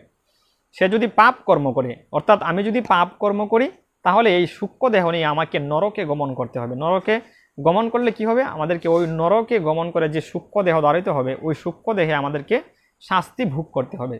সেই শরীরটাই তৈরি হবে শাস্তি ভোগ করার জন্য। প্রতিটা অঙ্গ, প্রত্যেকটা শরীরের যে অঙ্গ প্রত্যঙ্গ রয়েছে, প্রত্যেকটা অঙ্গ প্রত্যঙ্গ শাস্তি পাওয়ার জন্য, শাস্তি পাওয়ার যে যোগ্যতা, এই শাস্তি পাওয়ার যোগ্যতা নিয়ে সে সূক্ষ্ম দেহ ধারণ করবে। তাহলে বলছেন তোমার আত্মাই তোমার শত্রু হয়ে যাবে। সেই আত্মাই আত্মঘাতী, যে আত্মা কখনো ভগবত আরাধনা করে না, যে আত্মা এই কৃষ্ণ ভগবান শ্রী গোবিন্দ কৃপা করে তোমাকে এই যে মনুষ্য দেহটা দিয়েছেন, এই দেহটাকে তুমি আজ গুরু কর্ণধার করতে পারে না। যে গুরু কর্ণধার করলে পরে তোমার এই মনুষ্য দেহটা তুমি ভগবানের শ্রীচরণ কমলে নিয়ে যেতে পারবে। গুরুদেব তোমাকে অনুকূল বায়ুর দ্বারা পরিচালিত করে এই সংসার নামক মহাসমুদ্র থেকে উত্তোলন করে সঠিক গন্তব্যে, অর্থাৎ ভগবানের শ্রীচরণ কমলে তোমাকে নিয়ে যাবে। তুমি যদি এই গুরুচরণকে আশ্রয় করতে না পারো এবং কৃষ্ণ কৃপা অনুকূল বায়ুর দ্বারা, অর্থাৎ এই ভজন দেহ পেয়ে তুমি যদি ভগবত আরাধনা না করো, ভগবত সাধনা না করো, তবে তোমার এই মনুষ্য জীবনটাই হচ্ছে বিফল। আর তিনি হচ্ছে আত্মঘাতী, অর্থাৎ আত্মাই তোমার শত্রু হয়ে যাবে। এই আত্মাই তোমাকে নরকে নিয়ে যাবে, তুমি নরকে গিয়ে শাস্তি ভোগ করবে। আবার তোমাকে এই পৃথিবীর বুকে জন্মগ্রহণ করতে হবে, আবার তোমাকে মৃত্যুবরণ করতে হবে, আবার জন্মগ্রহণ করতে হবে, আবার মৃত্যুবরণ করতে হবে। এইভাবে 84 লক্ষ জনই আবার ভ্রমণ করতে হবে। এটাই হচ্ছে প্রকৃতির নিয়ম। আমরা যদি ইহ জন্মে, অর্থাৎ এই জন্মে পাপ করছি, নরকে গিয়ে শাস্তি ভোগ করবো, তারপরে আবার মুক্তি হয়ে যাব, তা নয়। আমাদের শাস্ত্র বলছেন আবার তোমাকে জন্ম নিতে হবে, আবার তোমাকে জলের মধ্যে 9 লক্ষবার জন্ম নিতে হবে। 20 লক্ষবার বৃক্ষ, 11 লক্ষবার কৃমিকীট, 10 লক্ষবার পাখি হয়ে, 30 লক্ষবার পশু হয়ে জন্মগ্রহণ করতে হবে। তাহলে চিন্তা করুন, এই সকল যে জুনি রয়েছে, যারা জলের মধ্যে ভাস করে, তাদের কি কষ্ট নেই? এই যে মাছ হয়ে যারা জন্মগ্রহণ করে, তাদেরকে মানুষ কেটে গ্রহণ করছে, তো তাদের কি কষ্ট হচ্ছে না? অবশ্যই তাদের কষ্ট হচ্ছে, কিন্তু তাদের যে কষ্ট সেটা অনুভব করতে পারছে, কিন্তু কাউকে প্রকাশ করতে পারছে না। কারণ কি? ভগবান আমাকে এত সুন্দর মনুষ্য হয়ে দিয়ে পাঠিয়েছেন। ভগবান কথা বলার সুযোগ করে দিয়েছেন, ভগবান চক্ষু দিয়ে দেখার সুযোগ করে দিয়েছেন, ভগবান মুখ দিয়ে কথা বলার, কর্ণ দিয়ে শ্রবণ করার, হাত দিয়ে ভগবত সেবা করার, পা দিয়েছেন ভগবত মন্দিরে যাওয়ার জন্য, সাধুসঙ্গে যাওয়ার জন্য। এত কিছু ভগবান পরিপূর্ণ করে আমাকে জগতের বুকে পাঠিয়েছেন। তথাপি মনুষ্য জীব ভগবত আরাধনা করে না, ভগবানের চরণে আশ্রয় গ্রহণ করে না, গুরু চরণ আশ্রয় গ্রহণ করে না। ওই মনুষ্য জীবরাই হচ্ছে আত্মঘাতী, যারা তার নিজের আত্মাকেই শত্রু বানিয়ে ফেলছে। নরকে যেতে হবে। আত্মা যখন আমার শত্রু হয়ে যাবে তখন আমাকে নরকে গমন করতে হবে, নরকে গিয়ে আমাকে শাস্তি ভোগ করতে হবে, আবার জন্মগ্রহণ করতে হবে। এই জন্যই তো শাস্ত্র বলছেন, যে আমরা প্রথম বলছিলাম যে সাধন ভক্তির আমরা ভগবানের কাছে কীরূপে যাব, কোন পন্থাটা হচ্ছে সহজ পন্থা। আমাদের শাস্ত্রে যে সকল ভক্তি অঙ্গের কথা যাজন করার কথা বলেছেন, আমাদের শাস্ত্রে যে সকল ভক্তি অঙ্গ যাজন করার কথা বলেছেন, এই ভক্তি অঙ্গ যাজন করার 64 প্রকার ভক্তি অঙ্গ যাজনের কথা বলছেন। এই 64 প্রকার ভক্তি অঙ্গের মধ্যে সর্বপ্রথম অঙ্গটি হচ্ছে ভগবান শ্রীচরণ কমল আশ্রয় করার পূর্বে গুরুদেবের চরণ আশ্রয় করা। কারণ গুরুদেবই তিনি আমাকে সঠিক গন্তব্যে নিয়ে যাওয়ার জন্য একমাত্র সমর্থবান, তিনি একমাত্র কৃষ্ণ কৃপারূপ মূর্তি। গুরুদেব হচ্ছেন স্বয়ং কৃষ্ণের কৃপারূপ মূর্তি, স্বয়ং কৃষ্ণের অভিন্ন বিগ্রহ হচ্ছে গুরুদেব, স্বয়ং কৃষ্ণের অভিন্ন বিগ্রহ হচ্ছে গুরুদেব। আর এই গুরুচরণ যদি কেউ আশ্রয় গ্রহণ না করে, গুরুদেবের চরণ যদি কেউ আশ্রয় গ্রহণ না করে, তাহলে সে কখনো ভগবানের চরণ লাভ করতে পারবে না। আমি যদি ভাবি, আমি যদি চিন্তা করি যে আমি এই জগৎ থেকে সরাসরি ভগবানকে সাধনা করে ভগবানের চরণ কমল লাভ করবো, সেটা কখনো সম্ভব নয়। এবং আমাদের কোনো শাস্ত্রে কোনো জায়গায় কোনো বলা হয়নি যে গুরুচরণ আশ্রয় ব্যতীত কেউ ভগবানের চরণ লাভ করেছে। এই পর্যন্ত যত শত মহাসাধকগণ দেখেছেন, যত রামকৃষ্ণ পরমহংসদেব যে শিষ্য স্বামী বিবেকানন্দ, তো রামকৃষ্ণ পরমহংসদেবের কাছে এসে গিয়ে বলছেন যে গুরুদেব গিয়ে বলছেন যে ভগবানকে কি সরাসরি লাভ করা যায় না, ভগবানকে কি সরাসরি লাভ করা যায় না। তো গুরুদেব রামকৃষ্ণ পরমহংসদেব তিনি কিছু বলছেন না, তিনি চুপ করে আছেন। তো পরদিন হঠাৎ একদিন যখন আবার তার কাছে গুরুদেবের কাছে এসেছে, তখন বলছেন তুমি আমার জন্য একটু অগ্নি নিয়ে আসো, অর্থাৎ আগুন নিয়ে আসো।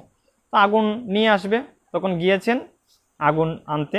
তো আগুন আনতে যখন গিয়েছেন, তখন একটা কাষ্ঠ দ্বারা আগুন প্রজ্বলিত করে, চুলা থেকে একটা কাষ্ঠ দ্বারা আগুন প্রজ্বলিত করে গুরুদেবের কাছে নিয়ে এসেছেন। তখন গুরুদেব তাকে বলছেন যে তোমাকে তো পাঠালাম আগুন আনতে, অগ্নি আনতে, তাহলে তুমি কাষ্ঠ নিয়ে আসলে কেন?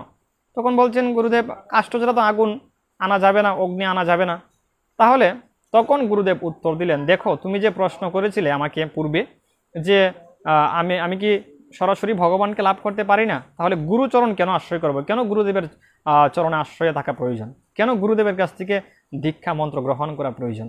এই যে তোমার কথার উত্তর হলো, যেমন করে সরাসরি অগ্নিকে প্রজ্বলিত করা যায় না, কোনো না কোনো একটা বস্তু দ্বারা অগ্নিকে প্রজ্বলিত করতে হয়, কোনো একটা সলতা দ্বারা অগ্নিকে প্রজ্বলিত করে রাখতে হয়, কোনো একটি কাষ্ঠ দ্বারা অগ্নিকে প্রজ্বলিত করতে হয়। কাষ্ঠ ছাড়া কখনো আগুন যেমন আনয়ন করা যায় না, আগুন যেমন প্রজ্বলিত করা যায় না, সলতা দ্বারা যেমন অগ্নি প্রজ্বলিত করতে হয়, তেমনিভাবে এই জগতের বুকে কেউ যদি ভগবানকে লাভ করতে চায়, তাহলে সরাসরি ভগবানকে কখনো লাভ করা সম্ভব নয়। সর্বপ্রথমই তাকে একটা মাধ্যম তৈরি করতে হবে। এই মাধ্যমটাই হচ্ছে শ্রী গুরুদেব, এই মাধ্যমটাই হচ্ছে শ্রী গুরুদেব। মাধ্যম ছাড়া কখনো ভগবানকে লাভ করা কখনো সম্ভব নয়। এই যে অনন্ত কোটি বিশ্ব ব্রহ্মাণ্ডের মালিক ভগবান অর্জুনকে বলছেন, অর্জুন আমাকে তুমি, এই যে অর্জুনকে যখন ভগবান একাদশ অধ্যায়ে বিশ্বরূপ দর্শন করাচ্ছেন, তখন অর্জুন যখন দেখতে পাচ্ছেন যে অনন্ত কোটি বিশ্ব ব্রহ্মাণ্ড, অনন্ত কোটি দেবতা সব কিছু ভগবানের অঙ্গে দেখতে পাচ্ছেন, এবং অধীর আগ্রহে সমস্ত প্রজা, সমস্ত সেনানায়কগণ সবাই ভগবানের মুখে প্রবেশ করছে। অর্জুন তো এই রূপ দর্শন করে তিনি ভীত হয়ে গিয়েছেন, ভয় পাচ্ছেন, তিনি স্তুতি করছেন।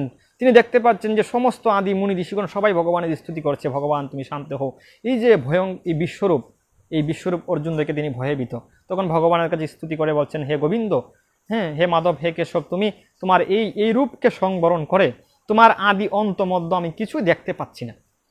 তোমার আদিও আমি দেখতে পাচ্ছি না, তোমার মধ্য আমি দেখতে পাচ্ছি না, তোমার অন্ত আমি দেখতে পাচ্ছি না। অর্থাৎ তোমার কোথায় থেকে তুমি সৃষ্টি হলে, কোথায় তোমার মধ্য, আবার কোথায় গিয়ে তুমি শেষ হবে, কোনো কিছু আমি উপলব্ধি করতে পারছি না। হে গোবিন্দ, তুমি কৃপা করে তোমার এই আবার প্রতিমূর্তি, তোমার যে প্রতিমূর্তি এই জগতের বুকে তুমি প্রকাশ করে রেখেছো, এই প্রতিমূর্তি আবার ধারণ করো, আগের রূপে তুমি ফিরে আসো, ভগবানের কাছে প্রার্থনা করছেন। এই যে অনন্তকোটি বিশ্ব ব্রহ্মাণ্ডের যিনি নায়ক, যিনি অধিপতি, যিনি অনন্তকোটি বিশ্ব ব্রহ্মাণ্ডকে বিন্দু অংশ দ্বারা ধারণ করে রেখেছেন, কণা অংশ দ্বারা, তাহলে বুঝুন ভগবানের কত শক্তি, ভগবান কত শক্তিমান, তিনি সর ঐশ্বর্যপূর্ণ সেই ভগবান। এই বিশ্বরূপ অর্জুন দেখে তিনি উপলব্ধি করতে পারছেন না। আর আমরা সাধারণ মানুষ এই অনন্ত কোটি বিশ্ব ব্রহ্মাণ্ডের নায়ক ভগবানকে আমরা এত সহজে লাভ করে ফেলবো? যার কাছে কোনো কিছুর অভাব নেই, তিনি কৃপা করলে সব কিছু করতে পারেন। তিনি চোখের পলক পরা মাত্রই এই জগৎ যেমন সৃষ্টি করতে পারেন, চোখের পলকে আবার এই জগৎ ধ্বংস করতে পারেন। ভগবান ইচ্ছা করলে এই চোখের পলকে এই জগৎ সৃষ্টি করতে পারেন, আবার এই চোখের পলকে এই জগৎকে তিনি ধ্বংস করতে পারেন। ভগবানের কাছে কোনো কিছু অপূর্ণ নয়, ভগবান সর্বশক্তিমান, তিনি সবই পারেন। ভগবান ইচ্ছা করলে এখানেই প্রকট হতে পারেন, ভগবান সাকার এবং নিরাকার দুটি হতে পারে। ভগবান ইচ্ছা করলে যেভাবে ভজনা করে ভগবানকে, মুনি ঋষি যোগীরা ব্রহ্ম সাধনার মাধ্যমে, ব্রহ্মের আরাধনার মাধ্যমে নিরাকার ব্রহ্মের উপাসনা করছে কেহ। যারা আমরা ভগবানের সাকার মূর্তিকে, ভগবানের এই সাকার মূর্তিকে আমরা যারা পূজা অর্চনা করছি, ভগবানের সেবা করছি, ভগবান তো সর্বশক্তিমান, তিনি সবই হতে পারেন, তিনি নিরাকার সাকার সবই হতে পারেন। তাহলে এই অনন্তকোটি বিশ্ব ব্রহ্মাণ্ডের নায়ক হচ্ছে ভগবান, তিনি হচ্ছে অধিপতি, তিনি অনন্তকোটি বিশ্ব ব্রহ্মাণ্ডকে পরিচালনা করছেন, বিন্দু অংশ দ্বারা তিনি ধারণ করে রেখেছেন। আমরা যে ব্রহ্মাণ্ডে আছি, এইরকম অনন্ত ব্রহ্মাণ্ড আছে, অনন্ত ব্রহ্মাণ্ডে অনন্তকোটি জীব আছে, এই অনন্তকোটি জীবকে তিনি লালন পালন করছেন। তাহলে তার কত শক্তি! তো বলছেন এই অনন্তকোটি বিশ্ব ব্রহ্মাণ্ডের যিনি মালিক, তাকে লাভ করা এত সহজ, তার অভয় চরণ, তার শ্রীচরণ লাভ করা এতই সহজ, যে চরণ লাভ করার জন্য মুনি ঋষি যোগী, যে চরণ লাভ করার জন্য মুনি ঋষি যোগীরা হাজার হাজার বছর, লক্ষ লক্ষ বছর, কোটি কোটি বছর ধ্যান করছে, তথাপি তাকে উপলব্ধি করতে পারছে না। আর এই অনন্তকোটি বিশ্ব ব্রহ্মাণ্ডের যিনি নায়ক, যিনি অধিপতি, সেই ভগবানকে লাভ করা এতই সহজ। তার জন্যই তো বলছেন, যিনি ভগবানকে উপলব্ধি করতে পেরেছেন, যিনি ভগবানকে উপলব্ধি করেছেন, যিনি হৃদয় মাঝে ধারণ করে রেখে দিয়েছেন, যিনি ভগবত সাধনা দ্বারা, যিনি ভগবত আরাধনা দ্বারা, ভগবানের সেবা দ্বারা যিনি ভগবানকে তার হৃদয় মাঝে বন্দনা করে রেখে দিয়েছেন, যার হৃদয়ে সর্বদা গোবিন্দ বিরাজ করে। গোবিন্দ কহেন মম বৈষ্ণব পরাণ, বৈষ্ণব হৃদয়ে সদা গোবিন্দ বিশ্রাম। তো ভগবান থাকেন কোথায়? ভগবান থাকেন ভক্তের হৃদয়ে, ভগবান থাকেন বৈষ্ণবের হৃদয়ে, ভগবান থাকেন গুরুদেবের হৃদয় মাঝে, সাধুর হৃদয়ে থাকেন ভগবান। একজন প্রকৃত সাধুর, প্রকৃত বৈষ্ণব শ্রী গুরুদেবের হৃদয় মাঝেই সর্বদা ভগবান বিরাজ করেন। কারণ তিনি তার সাধনা দ্বারা, তার আরাধনা দ্বারা, তিনি ভগবানের সেবা দ্বারা ভগবানকে এই হৃদয় মাঝে উপলব্ধি করতে পেরেছেন, তিনি ভগবত দর্শন লাভ করতে পেরেছেন। ওই রকম একজন গুরুদেবের কাছে আমাকে যেতে হবে, যিনি ভগবানকে উপলব্ধি করতে পেরেছেন, তার কাছে আমাকে যেতে হবে, যিনি আমাকে কৃপা করে আমার এই অজ্ঞান রূপ অন্ধকারকে যিনি উন্মিলিত করে দিবেন। এই যে আমরা গুরু প্রণাম মন্ত্রে অনেকে বলে থাকি না, ওম জ্ঞান তিমিরান্ধস্য জ্ঞানাঞ্জন শলাকয়া চক্ষুর উন্মিলিতং যেন তস্মৈ শ্রী গুরু নমঃ। এই যে মন্ত্রটা, এই মন্ত্রটার অনেক তাৎপর্য রয়েছে। অনেকে আমরা মন্ত্রটা উচ্চারণ করি, কিন্তু মন্ত্রের যে অর্থগুলো আমরা কোনো বিশ্লেষণ বা কখনো উপলব্ধি করতে পারি না। এই মন্ত্রটা বিশেষ খুবই সুন্দর একটি মন্ত্র, যে ওম অজ্ঞান তিমিরান্ধস্য জ্ঞানাঞ্জন শলাকয়া, ওম দ্বারা পরমাত্মারূপী ভগবানকে বোঝায়। তো বলছেন ওম অজ্ঞান তিমিরান্ধস্য, অজ্ঞান, আমি অজ্ঞান অন্ধকারে পড়ে আছি, অজ্ঞান তিমিরান্ধস্য, তিমিরান্ধস্য জ্ঞানাঞ্জন শলাকয়া। এই জ্ঞানাঞ্জন অর্থাৎ কোন জ্ঞান? যে জ্ঞান লাভ করলে জীবকে এই জগতের বুকে দ্বিতীয়বার আর জন্মগ্রহণ করতে হয় না। কোন জ্ঞান? এই ভগবত জ্ঞান, যে চৈতন্যের যে জ্ঞান, যে চৈতন্য লাভ করলে জীব কখনো এই জগতের বুকে আসতে হয় না। আমরা অচৈতন্য হয়ে আছি এই জগতের বুকে, আমরা সবাই মায়ার দ্বারা আবদ্ধ হয়ে অচৈতন্য হয়ে আছি। অচৈতন্য জীবকে চৈতন্য করার জন্যই শ্রী গুরুদেব জগতের বুকে প্রকট হন। জীবেরও নিস্তর লাগি নন্দ সুত হরি, ত্রিভুবনে প্রকাশ হন গুরুরূপ ধরি। বলছেন চৈতন্য চরিতামৃতে খুব সুন্দর করে বলছেন শ্রীল কৃষ্ণদাস কবিরাজ গোস্বামীপাদ তিনি লিপিবদ্ধ করেছেন, জীবেরও নিস্তারও লাগি নন্দ সুত হরি ত্রিভুবনে প্রকাশ হন গুরু রূপ ধরে। গুরুদেব এই জগতের বুকে আসার কি কারণ আছে? কি কারণে তিনি জগতের বুকে প্রকটিত হবেন? কার জন্য তিনি প্রকটিত হবেন? এই জন্য তো বলছেন, মোহন্তের স্বভাব হয় তারিতে পামর, নিষ্কার্য নাই তবু যাই পরের ঘর। গুরুদেব আমাদের কাছে এসে বলেন যে তোমরা এইভাবে করলে তোমরা একদিন ভগবানের চরণ লাভ করবে। এই জন্য তো গুরুচরণ আশ্রয় করা, মোহন্তের স্বভাব। এগুলো আমরা বিশ্লেষণ করব ধীরে ধীরে। তো বলছেন, জীবেরও নিস্তারও লাগি নন্দ সুত হরি ত্রিভুবনে প্রকাশ হন গুরুরূপ ধরি। এই ত্রিভুবনে গুরুরূপ ধরে ভগবান কৃষ্ণ স্বয়ং। এই জন্য তো বলছে শাস্ত্র বারবার যে গুরুদেব হচ্ছে ভগবানের সাকার মূর্তি, ভগবানের কৃপারূপ মূর্তি হচ্ছে গুরুদেব। তাহলে গুরুদেব হচ্ছে ভগবানের অভিন্ন বিগ্রহ। এই জন্য গুরুদেবকে সর্বদা ভগবত জ্ঞানে সেবা করতে হয়। গুরুদেবকে কখনো মনুষ্য ভাবা উচিত নয়। কোনো শিষ্য যদি গুরুদেবকে মনুষ্য ভাবে, এই বিষয়ে আমরা আলোচনা করব কি করলে গুরুদেবের চরণে অপরাধ হয়। এই যে গুরুদেবকে মনুষ্য ভাবা, এটা গুরুচরণে একটা বৃহৎ অপরাধের মধ্যে একটা অপরাধ। এটা লঘু অপরাধ নয়, বৃহৎ অপরাধ। এই বিষয়টা আমাদের সবার অবগত হওয়া উচিত। আমরা গুরুদেবকে কোন ভাব নিয়ে সেবা করব, কোন ভাবে গুরুদেবকে সেবা করা উচিত। তো গুরুদেবকে সর্বদাই ভাবতে হবে গুরুদেব হচ্ছে ভগবানের অভিন্ন বিগ্রহ, অর্থাৎ সাকার মূর্তি। তার মানে গুরুদেবকে, ভগবানকে যে রূপভাবে আমরা শ্রদ্ধা এবং ভগবানকে যে রূপভাবে আমরা সেবা করি, ঠিক তদ্রূপভাবে গুরুদেবকে সেবা করতে হবে। এবং কোনো কারণে কোনো শিষ্য যদি গুরুদেবকে মনুষ্য জ্ঞানে চিন্তা করে যে তিনিও মনুষ্য আমিও মনুষ্য, ওই রকম জ্ঞানে যদি কেউ গুরুদেবকে চিন্তা করে, তাহলে তার গুরুদেবের চরণে সাক্ষাৎ অপরাধ হয়ে যাবে। এটা বৃহৎ অপরাধ, লঘু অপরাধ নয়, ছোটখাটো কোনো অপরাধ নয়, এটা বৃহৎ অপরাধ। গুরুদেবকে কখনো মনুষ্য জ্ঞান করা যাবে না। গুরুদেব সাক্ষাৎ ভগবানের বিশেষ শক্তি দ্বারা তিনি এই জগতের বুকে প্রকট হয়েছেন আমাদের মতো পাপী তাপী জীবদেরকে কৃপা করার জন্য। এই জন্য এই বিষয়গুলো আমাদের অবশ্যই অবগত হওয়া প্রয়োজন। এই বিষয় নিয়ে ধারাবাহিক আলোচনা আমার যে প্রয়াস, আমি যে গুরুদেবের যতটুকু কৃপা হয় গুরু মহিমাকে এই জগতের বুকে প্রকট, এই গুরু মহিমাকে আস্বাদন করানোর যে শক্তি তো আমার নেই। যদি গুরুদেবের কৃপা হয়, হয়তো কোনো এক জন্মে হতে পারে, আপনারা আমার জন্য কৃপা আশীর্বাদ করবেন। এইভাবেই যেন আপনাদের সামনে গুরুদেবের মহিমা, এইভাবেই যেন আমি বৈষ্ণবের মহিমা, সাধুর মহিমাকে, ভক্তের মহিমাকে জগতের বুকে আপনাদের মতো সাধু ভক্ত বৈষ্ণবের কাছে আস্বাদন করাতে পারি। এই কৃপা আশীর্বাদ এই অধমের কে করবেন। আপনারা চরণদুলি দিয়ে সর্বদা অভিষিক্ত করবেন আমাকে। তো আমরা যে প্রসঙ্গে ছিলাম যে জীবের নিস্তার হেতু নন্দ সুত হরি ত্রিভুবনে প্রকাশ হলেন গুরুরূপ ধরি। ভগবান কৃষ্ণ স্বয়ং আমাদের মতো পাপী তাপী জীবদেরকে উদ্ধার করার জন্য তিনি এই ভুবন মাঝে গুরুরূপ ধরে প্রকটিত হয়েছেন। আরও আমরা যে প্রসঙ্গে ছিলাম সেই প্রসঙ্গটা হচ্ছে ওম অজ্ঞান ও তিমিরান্ধস্য জ্ঞানাঞ্জন শলাকয়া চক্ষুরুন্মিলিত যেন তস্মৈ শ্রী গুরুবে নমঃ। আমরা অজ্ঞান অন্ধকারে পড়ে আছি। তিমি মাছ দেখেছেন? এই যে বিশাল বিশাল মহাসাগরে যে সকল তিমি মাছ থাকে, ওই তিমির রান্ধস্য, তিমিরূপ, তিমি মাছ যেমন বৃহৎ আকার, এরকম বৃহৎ অন্ধকারে আমরা পড়ে রয়েছি এই এক অন্ধকার আচ্ছন্ন জগতে। এই জগৎটা হচ্ছে অন্ধকার একটা জগৎ। তিমি মাছের পেটে যদি কেউ চলে যায়, তিমি মাছের যে বিশাল আকার, বিশাল যে মুখ, ওই তিমি মাছের পেটে যদি কেউ একবার চলে যায়, সে কখনো বাহির জগতের সাথে তার কোনো লেনদেন থাকবে বা সে কোনো কিছু দেখতে পারবে? তিনি বলছেন আমরা যে রূপ অজ্ঞানে অন্ধকারে পড়ে রয়েছি, এই 1 ঘন্টা হচ্ছে তিমি মাছের পেটে যাওয়ার মতো অন্ধকার। তো এই জগৎটা হচ্ছে তদ্রূপ সেই রূপ একটা তিমি মাছের মতো। আমরা তিমি মাছের পেটের ভিতরে আছি, গর্ভের ভিতরে আছি। তো এইরকম অন্ধকার জগতে আমরা পড়ে আছি। তাই বলছেন ওম অজ্ঞান তিমিরান্ধস্য জ্ঞানাঞ্জন শলাকয়া। গুরুদেব জ্ঞানাঞ্জন শলাকয়া, কোন জ্ঞান? চৈতন্যের জ্ঞান। যে মন্ত্র গুরুদেব আমাদেরকে প্রদান করেন এটা হচ্ছে জ্ঞান, চৈতন্য জ্ঞান।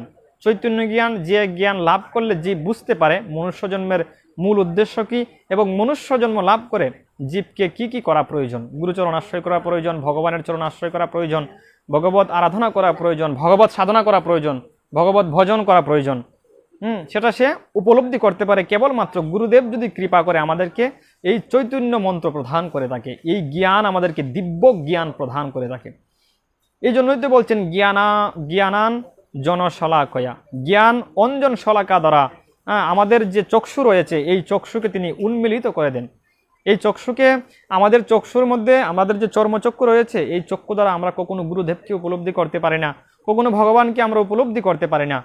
এই অনন্ত কোটি ব্রহ্মাণ্ডের অধীশ্বর ভগবানকে আমরা কখনো উপলব্ধি করতে পারি না, বা তাকে এই চর্মচক্ষু দ্বারা কখনো দর্শন করা সম্ভব নয়। এই জন্য তুই বলছেন দিব্য চক্ষু দরকার। অর্জুনকে ভগবান কি চক্ষু দিয়েছিলেন? অর্জুনকে ভগবান বলছেন তোমার যে চক্ষু রয়েছে এই চর্মচক্ষু দ্বারা কখনো তুমি আমাকে দর্শন করতে পারবে না, তাই তোমাকে আমি কৃপা করে দিব্য চক্ষু প্রদান করছি। এই যে কুরুক্ষেত্রের যে যুদ্ধর সমস্ত বর্ণন ধৃতরাষ্ট্রের কাছে কে বর্ণন করছেন? সঞ্জয়কে ব্যাসদেব কি প্রদান করেছিলেন? দিব্য চক্ষু প্রদান করেছিলেন, যে দিব্য চক্ষুর দ্বারা তিনি এই দিব্য চক্ষু দ্বারা তিনি সব কিছু এই জায়গা থেকেই তিনি উপলব্ধি করে ধৃতরাষ্ট্রকে সব কিছু বলে দিতে পারছেন। এই জন্য গুরুদেবকে মনুষ্য, বিশেষ করে সাধারণ মনুষ্য জীব কখনো এই চর্মচক্ষু দ্বারা উপলব্ধি করতেই পারবে না। এই জন্য তার দিব্য জ্ঞান প্রয়োজন। আর ওই দিব্য জ্ঞান যতদিন পর্যন্ত জীব লাভ করতে না পারে ততদিন পর্যন্ত জীবের কখনো প্রকৃত জ্ঞানের উদয় হয় না। এই জন্য বলছেন চক্ষুরুন্মিলিতং যেন তস্মৈ শ্রী গুরুবে নমঃ। একমাত্র গুরুদেবই পারেন তিনি আমার সমস্ত অজ্ঞান রূপ অন্ধকারকে দূরীভূত করতে, এবং এই সমস্ত অজ্ঞান রূপ অন্ধকারকে দূরীভূত করে আমার হৃদয় মাঝে এই দিব্য জ্ঞানের বীজ তিনি বপন করে দিতে পারেন। আর যে ভক্তের হৃদয় মাঝে এই দিব্য জ্ঞানের বীজ একবার গেঁথে গিয়েছে, এই বীজ যদি এই ভক্ত কৃষ্ণ কৃপা দ্বারা, কৃষ্ণ ভজন দ্বারা, কৃষ্ণ আরাধনা, কৃষ্ণ সেবা দ্বারা যদি সেই বীজকে অঙ্কুরিত পল্লবিত পুষ্পিত করতে পারে, হয়তো কোনো এক জন্মে তার কি হতে পারে, এই বৃক্ষ ফল ধরতে পারে। এই বৃক্ষ ফল মানে কি? সে গোবিন্দ চরণ লাভ করতে পারে। সেটা অসম্ভব নয়, সেটা কেবলমাত্র সম্ভব শ্রী গুরুদেবের কৃপা দ্বারাই। এই জন্য প্রত্যেকটা মনুষ্য জীবকে অবশ্যই গুরু চরণ পদাশ্রয় করা প্রয়োজন। এই জন্যই তো আমাদের শাস্ত্র বলছেন আগে আমাদের যে সকল অন্যান্য যে সত্যযুগ, ত্রেতা, দাপর, বিশেষ করে এই কলিযুগে সমস্ত প্রথাগুলো নষ্ট হয়ে গিয়েছে যে কোনো যুগের প্রবর্তনের কারণে। সত্যযুগে যে সকল যারা ছিলেন সবাই দেখবেন ছোটোবেলা থেকেই গুরুকুলে গিয়ে গুরুদেবের চরণ আশ্রয় করে গুরুকুলে গিয়ে 25 বছর পর্যন্ত তারা ব্রহ্মচর্য রক্ষা এবং ভগবত সাধনার যে সমস্ত নিয়মাবলী সব কিছু ওই গুরুদেবের কাছ থেকে গিয়ে, গুরু শিক্ষার যে প্রচলন অন্যান্য যুগে ছিল, গুরুদেবের কাছে গিয়ে শিষ্যরা এই শিক্ষা গ্রহণ করত, শিক্ষা লাভ করত। সত্য, ত্রেতা, দাপর এই সকল যুগে ছিল। স্বয়ং ভগবান কৃষ্ণ গুরুদেবের কাছে গিয়েছিলেন, গুরুদেবের কাছে গিয়ে গুরুকুলে তিনি দিব্য জ্ঞানের শিক্ষা লাভ করে তিনি জগৎবাসীকে শিক্ষা দিয়েছেন যে ভগবান কৃষ্ণ নিজে স্বয়ং হয়েও তিনি গুরুদেবের চরণ আশ্রয় করেছেন, গুরুদেবের কাছ থেকে দিব্য জ্ঞান শিক্ষা লাভ করেছেন। তিনি এই জগৎকে শিক্ষা দেওয়ার জন্য স্বয়ং চৈতন্য মহাপ্রভু এই কলিযুগে তিনি গুরুদেবের চরণ আশ্রয় করেছেন। একমাত্র গুরুদেবই পারেন আমাকে এই ভব সমুদ্র থেকে উদ্ধার করে অন্তিমে ভগবানের চরণ লাভ করে দিতে। এই জন্য গুরুচরণ আশ্রয়টা সর্বপ্রথম এবং 64 প্রকার ভক্তি অঙ্গের মধ্যে প্রথম অঙ্গ। আমরা যত প্রকার ভক্তি অঙ্গ যাজন করে না কেন, ধ্রুব মহারাজ ভগবানকে লাভ করার জন্য 5 বছর বয়সী জঙ্গলে চলে গিয়েছেন, কিন্তু এত সাধনা করছেন, এত আরাধনা করছেন, ভগবান স্বর্গ মর্ত্য পাতাল আকাশ কম্পিত হচ্ছে, স্বর্গ মর্ত্য পাতাল আকাশ কম্পিত হচ্ছে, এমনকি ভগবানের যে আসন ওই আসন পর্যন্ত কম্পিত হচ্ছে, কিন্তু ভগবান তো তার কাছে আসতে পারছেন না, কারণ তার কাছে কি নেই? গুরুদেবের কৃপা নেই। এই জন্য ভগবান শ্রী গোবিন্দ নারদকে কৃপা করে পাঠালেন, নারদ তুমি যাও গিয়ে আমার ভক্ত প্রহ্লাদকে তুমি ওই দিব্য মন্ত্র প্রদান করো, যে দিব্য মন্ত্র প্রদান করলে আমি তার কাছে সাক্ষাৎ দর্শন দিতে সমর্থ হব। এই জন্য যখন ধ্রুব মহারাজের কাছে যখন নারদ মুনি আসলেন, নারদ মুনি এসে তাকে দ্বাদশ অক্ষর মন্ত্রে দীক্ষিত করলেন, দিব্য মন্ত্র প্রদান করলেন, তখন ওই গুরু কৃপাতেই খুব কম সময়, খুব অল্প সময়ের মধ্যেই সাক্ষাৎ ভগবান শ্রী গোবিন্দ, ভগবান শ্রী নারায়ণ এই ধ্রুব মহারাজের কাছে সাক্ষাৎ দর্শন দিতে বাধ্য হলেন। দেখুন এই যে গুরু কৃপার যে উদাহরণ, আজকে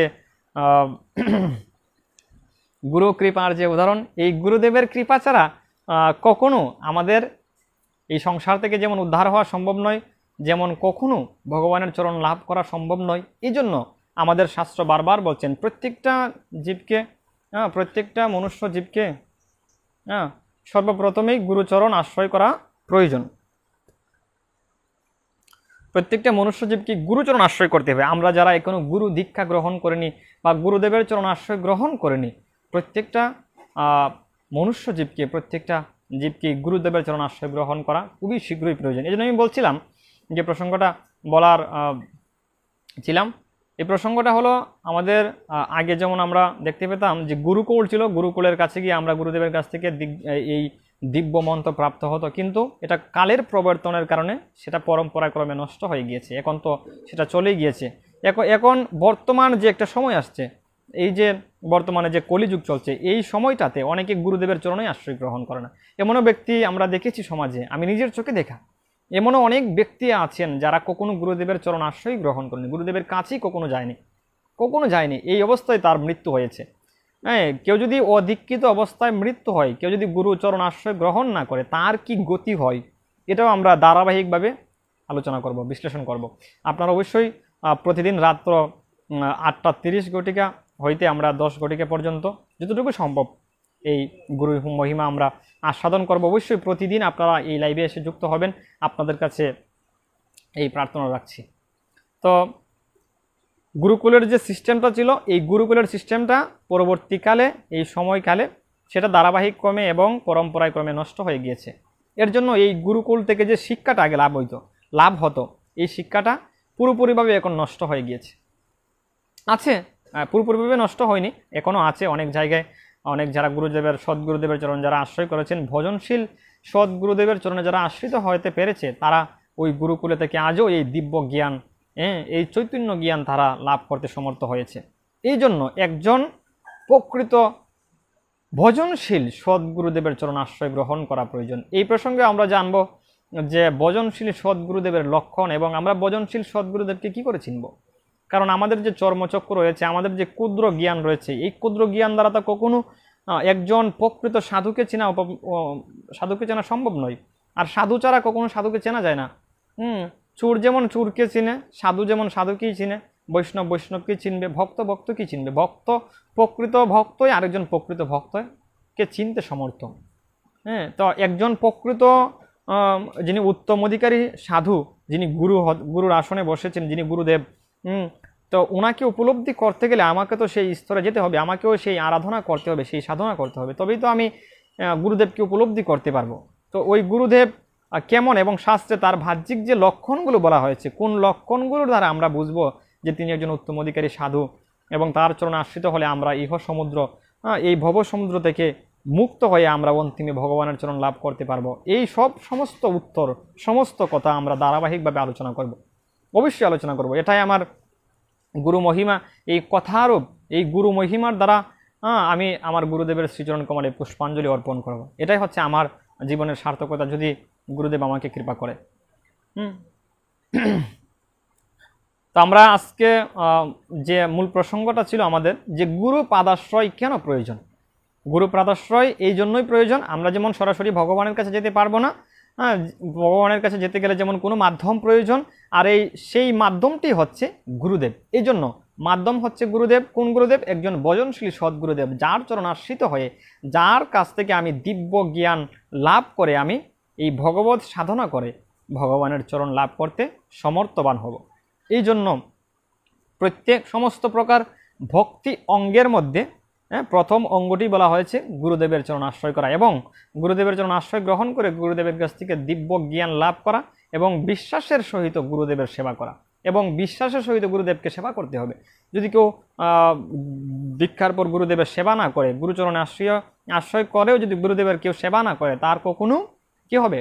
ভগবানের চরণ লাভ হবে না। গুরুদেবের চরণ আশ্রয় করলে যে আমার ভগবত চরণ লাভ হয়ে যাবে, গুরুদেবের কাছ থেকে দিব্য জ্ঞান লাভ করলেই যে আমার ভগবত প্রাপ্তি হয়ে যাবে, তা কখনো নয়।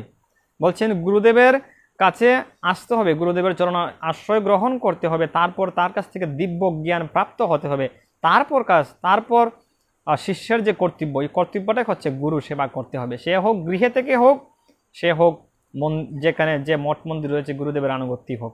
অর্থাৎ এই বিষয়টা আমরা জানবো যে গৃহে থেকে কীভাবে গুরু সেবা করতে হয়, এবং যারা মঠ মন্দিরে যারা আছে তারাই কি শুধু গুরু সেবা করছে, না আমরা যারা গৃহস্থ, যারা ভক্ত আছি, যারা আমরা গৃহে আছি, তারা কি আমরা গুরু সেবা কীভাবে করব, গুরু সেবার কী নিয়ম গৃহে থেকে, এই সমস্ত তত্ত্ব আলোচনা আমরা করব ধীরে ধীরে। এই জন্য আবার গীতায় ভগবান বলছেন, তদ বিদ্যি প্রণিপাতেন পরিপ্রশ্চেন সেবয়া উপদেক্ষন্তিতে জ্ঞানং জ্ঞানীন তত্ত্বদর্শিন।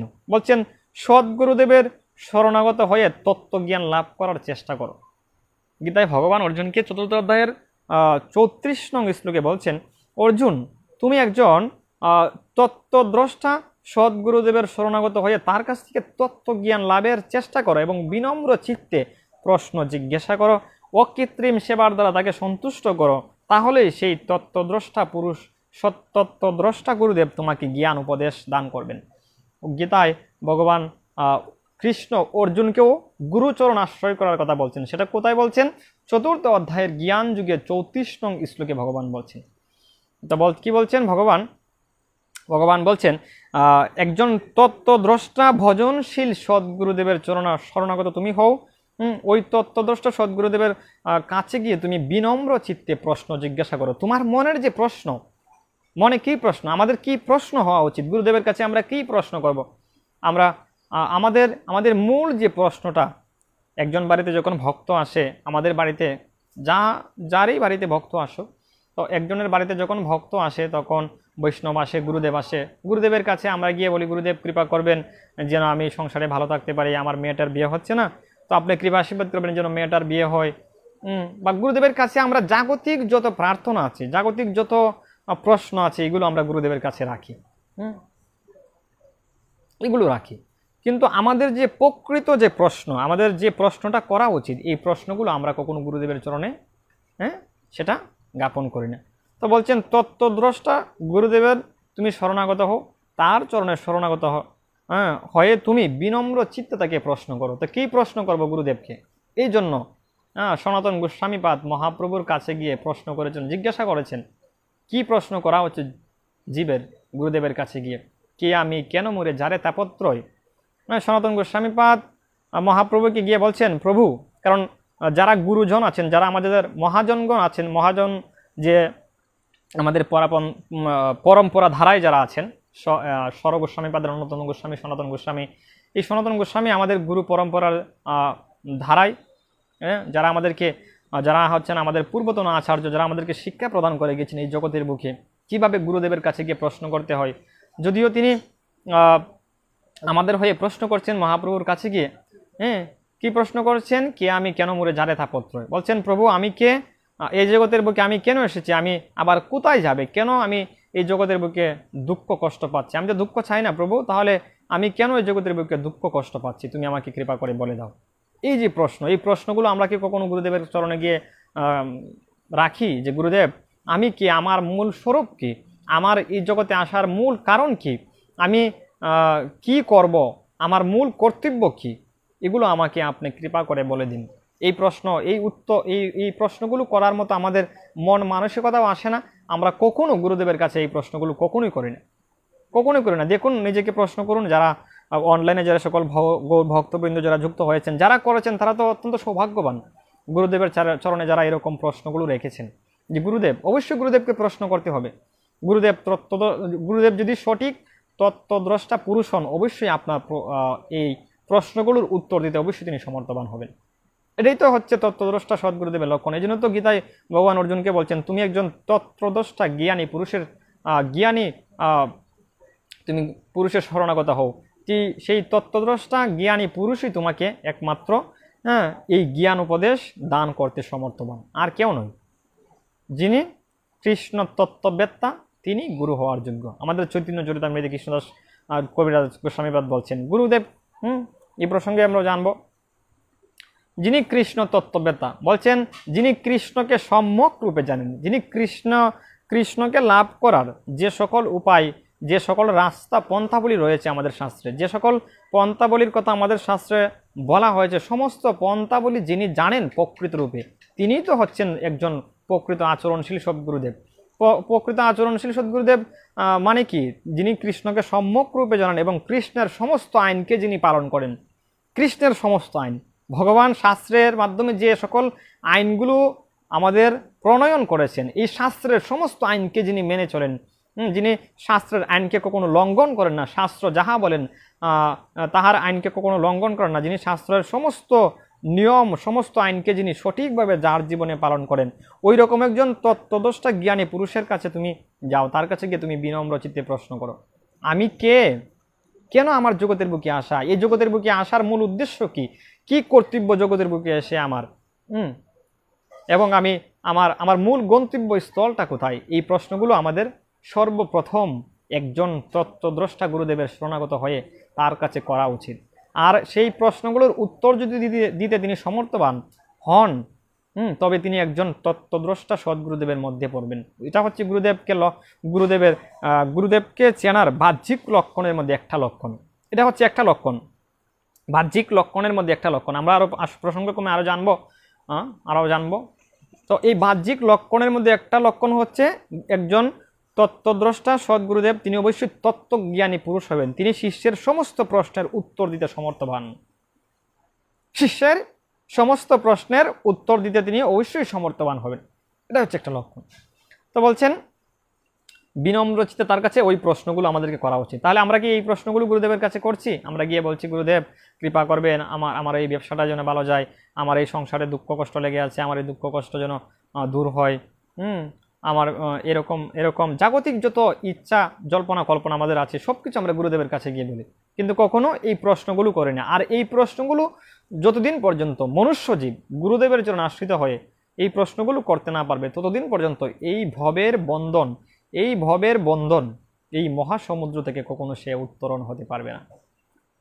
যে আমি যদি গুরুদেবের কাছে গিয়ে জাগতিক ইচ্ছা আমার প্রার্থনা করি, তাহলে তো তিনি আমাদেরকে এই আশীর্বাদই করবেন। আর কি আশীর্বাদ করবেন তিনি আমাদেরকে? কারণ আমার ইচ্ছাটাই তো ওই রকম। তো যে রূপ ইচ্ছা করে, যার যে রূপ মনোবাঞ্ছা, ভগবান তো তার সেই রূপ মনোবাঞ্ছায় পূর্ণ করেন। তো ভগবানের কাছে গিয়ে আমি যদি গিয়ে ভগবানের কাছে ধন দৌলত, টাকা পয়সা, বিত্ত, বৈভব এগুলো আমি প্রার্থনা করি গুরুদেবের কাছে, ভগবানের কাছে, তাহলে কি তারা আমাকে ভগবান দেবেন বা ভগবানের চরণ কমল ভগবানকে আমাকে দেবেন? অবশ্যই না। তো ভগবানের কাছে আমরা গিয়ে ধন সম্পদ, টাকা পয়সা, বিত্ত, বৈভব এগুলো যদি প্রার্থনা করি, ভগবান আমাদেরকে এগুলো দিয়ে ভুলিয়ে রাখবেন। এগুলো হচ্ছে মায়া, এগুলো দিয়ে আমাদেরকে ভুলিয়ে রাখবেন। আর আমরা যদি ভগবানের কাছে গিয়ে কেবল ভগবানের চরণ লাভ করার জন্য প্রার্থনা করি, ভগবানের চরণে ভক্তি লাভ করার জন্য প্রার্থনা করি, তাহলে ভগবান আমাদেরকে অবশ্যই কোনো না কোনো এক জন্মে ভক্তি অবশ্যই প্রদান করবেন, এতে কোনো সন্দেহ নাই। ইহজন্মে যদি ভগবান আমাদেরকে ভক্তি প্রদান নাও করেন, তাহলেও পূর্ণ ভক্তির মধ্যেও আছে পূর্ণ ভক্তিও যদি ভগবান প্রদান না করেন, তথাপি কোনো এক জন্মে ভগবান আমাদেরকে এই পূর্ণ ভক্তি আবার প্রদান করবেন। আবার আমাদেরকে ভক্তি লাভ করার জন্য ভগবান আমাদেরকে কৃপা করে আবার মনুষ্য জনিতে পাঠাবেন। এটাই তো হচ্ছে ভগবানের কৃপা, এটাই তো হচ্ছে গুরুদেবের কৃপা। এই জন্য বিনম্র চিত্তে তার কাছে এই প্রশ্নগুলো আমাদের করা উচিত এবং অকৃত্রিম সেবার দ্বারা তাকে সন্তুষ্ট করা উচিত। গুরুদেবকে সেবা করতে হবে। দীক্ষা নেওয়ার পর গুরুদেবকে সেবা, এই প্রসঙ্গে আমরা ধীরে ধীরে আলোচনা করব। গুরুদেবকে সেবা করতে হবে এবং তাকে সন্তুষ্ট করতে হবে। কোনো গুরুদেব যদি কোনো শিষ্যের প্রতি কোনো কারণে রুষ্ট হয়ে যায়, তারও কি গতি হয়, এই বিষয়গুলো আমরা পুঙ্খানুপুঙ্খভাবে আলোচনা করব। আপনারা অবশ্যই লাইভে যুক্ত থাকবেন সবসময়। আর এই বিষয়গুলো আমাদের অবশ্যই জানা উচিত। যদি আমরা এই তত্ত্বগুলো উপলব্ধি করতে না পারি, এই তত্ত্বগুলো আমরা যদি সঠিকভাবে যদি আমরা অনুভব করতে পারি হৃদয় দিয়ে, তাহলে দেখবেন আমাদের সমস্ত অজ্ঞানতা, সমস্ত অন্ধকার ধীরে ধীরে দূরীভূত হয়ে যাবে। আমরা যে গুরুদেবের চরণ আশ্রয় গ্রহণ করেছি, যারা গুরুদেবের চরণ আশ্রয় গ্রহণ করেছি, তারা তো অত্যন্ত সৌভাগ্যবান যদি সদ্গুরুদেবের চরণ আশ্রয় গ্রহণ হয়ে থাকে। আর যদি সদ্গুরুদেবের চরণ আশ্রয় গ্রহণ নাও হয়ে থাকে, আবারও পুনর্বার একজন ভজনশীল সদ্গুরুদেবের চরণ আশ্রয় গ্রহণ করা উচিত। এটারও শাস্ত্রে বিবরণ আছে, এই প্রসঙ্গে আমরা আলোচনা করব। একজন সদ্গুরুদেবের চরণ আশ্রয় গ্রহণ করা উচিত। আর যারা আমরা এখনো একজন ভজনশীল তত্ত্বদ্রষ্টা সদ্গুরুদেবের চরণ আশ্রয় গ্রহণ করিনি, জীবনবেলা তো শেষই হয়ে যাচ্ছে, কখন কার মৃত্যু হবে আমরা কেউই জানি না। এই জগতের বুকে আমরা এসেছি 2 দিনের এই দুনিয়াতে, কে কয়দিন থাকবো, কে কখন মৃত্যু হবে, কার যে কখন মরণ আসবে কেউই বলতে পারে না। এই যে আজকের যে রাতটা চলছে, এই রাতে আমরা ঘুমিয়েছি, চিন্তা করুন একবার, ভাবুন, অন্তর দিয়ে যদি আমরা ভাবি, হৃদয় দিয়ে যদি আমরা একবার ভাবি যে আমি যে আজকে রাত্রে ঘুমাবো, তা আমি যে ঘুমাবো, এই ঘুমানো অবস্থায় যদি আমার মৃত্যু হয়, তাহলে আমার গতিটা কি হবে? এই অনুভবটা যদি একবার আমরা হৃদয় থেকে করতে পারি যে আমি যে এখন ঘুমিয়ে পড়লাম, এই ঘুমানো অবস্থায় যদি আমার মৃত্যু হয়, তাহলে আমার কি গতি হবে, এই ভাবনাটা একবার আনয়ন করুন। এই ভাবনাটা যদি একবার আনয়ন করতে পারেন হৃদয় মাঝে, দেখবেন মনুষ্য জন্ম সার্থক হয়ে যাবে ধীরে ধীরে। তখনই আপনার হৃদয় মাঝে গুরুচরণ আশ্রয় করার মতো ইচ্ছে জাগবে। এর আগে ইচ্ছে জাগবে না। এই যে গুরুচরণ আশ্রয়, এই গুরুচরণ আশ্রয় করার ইচ্ছেটা তখনই আপনার আমার হৃদয় মাঝে, তখনই সেটা জাগবে। তো এটা হৃদয় দিয়ে অনুভব করতে হবে। আজকে ভাবুন, আজকে আমরা যে কথাগুলো ভগবত গুরু মহিমার যে সকল তত্ত্বাবলী আমরা আজকে আস্বাদন করলাম, এই সমস্ত তত্ত্বগুলো আমরা একটা কথাও যদি আজকে ঘুমানো অবস্থায় বা আমরা যখন ঘুমাতে যাব তখন যদি সেটা অনুভব করি, সত্যিই তো এই মনুষ্য জন্ম লাভ করেছি, এই মনুষ্য জন্ম লাভ করে আজও তো গুরুদেবের চরণ আশ্রয় গ্রহণ করতে পারেনি, গুরু সেবা করতে পারেনি, ভগবানের সেবা একটা দিনও করতে পারেনি। তাহলে এই জগৎ থেকে আমি কি নিয়ে যাব, বা এই জগতে আমি কি নিয়ে এসেছিলাম? জানি আমি এত বড়াই করছি, ধনের অহংকার, রূপের অহংকার, টাকার অহংকার, ধন সম্পদ, বৃত্ত, বৈভব, পরিজন, আত্মীয় স্বজন, এই সমস্ত অহংকার এগুলো পরিত্যাগ করুন হৃদয় থেকে। এগুলো হৃদয় থেকে প্রকৃত অর্থেই পরিত্যাগ করেন। আজকে যদি মরেন, কালকে দেখবেন আপনাকে বাসি মরা বলে। আজকে যদি রাত্রে মারা যায়, তাহলে আজকে রাত্রি দেখবেন বের করে দেবে ঘর থেকে নিয়ে, কালকে সকালে হয়তোবা রাতের ভিতরেই চিতার আগুনে 2 ঘন্টার চিতার আগুনে পরে সব কিছু চারকার করে দেবে।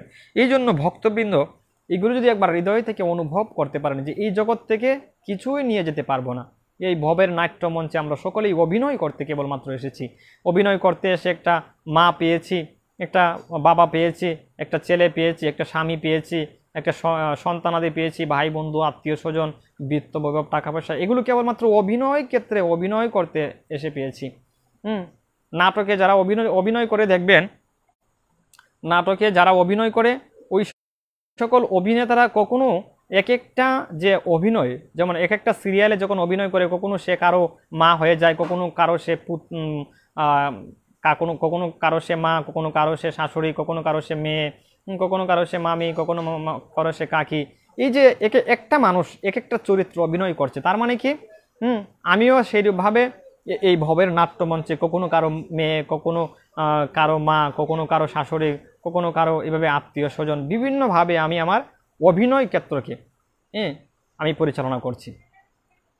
তো এই যে অভিনয়, এই অভিনয় আমার একদিন শেষ হয়ে যাবে, যেদিন আমার কাছে মৃত্যু গণিয়ে আসবে, যেদিন আমার মৃত্যুবরণ হয়ে যাবে, যেদিন আমার মৃত্যু হয়ে যাবে। তাহলে এই জগৎ থেকে আমরা কি নিয়ে যাব, কি নিয়ে যাব এই জগৎ থেকে? এই ভাবনাটা যদি আমরা একবার আনতে পারি হৃদয় মাঝে, দেখবেন এই মনুষ্য জন্ম। ভিডিওটি আপনার ভালো লাগলে লাইক, কমেন্ট এবং সাবস্ক্রাইব করুন।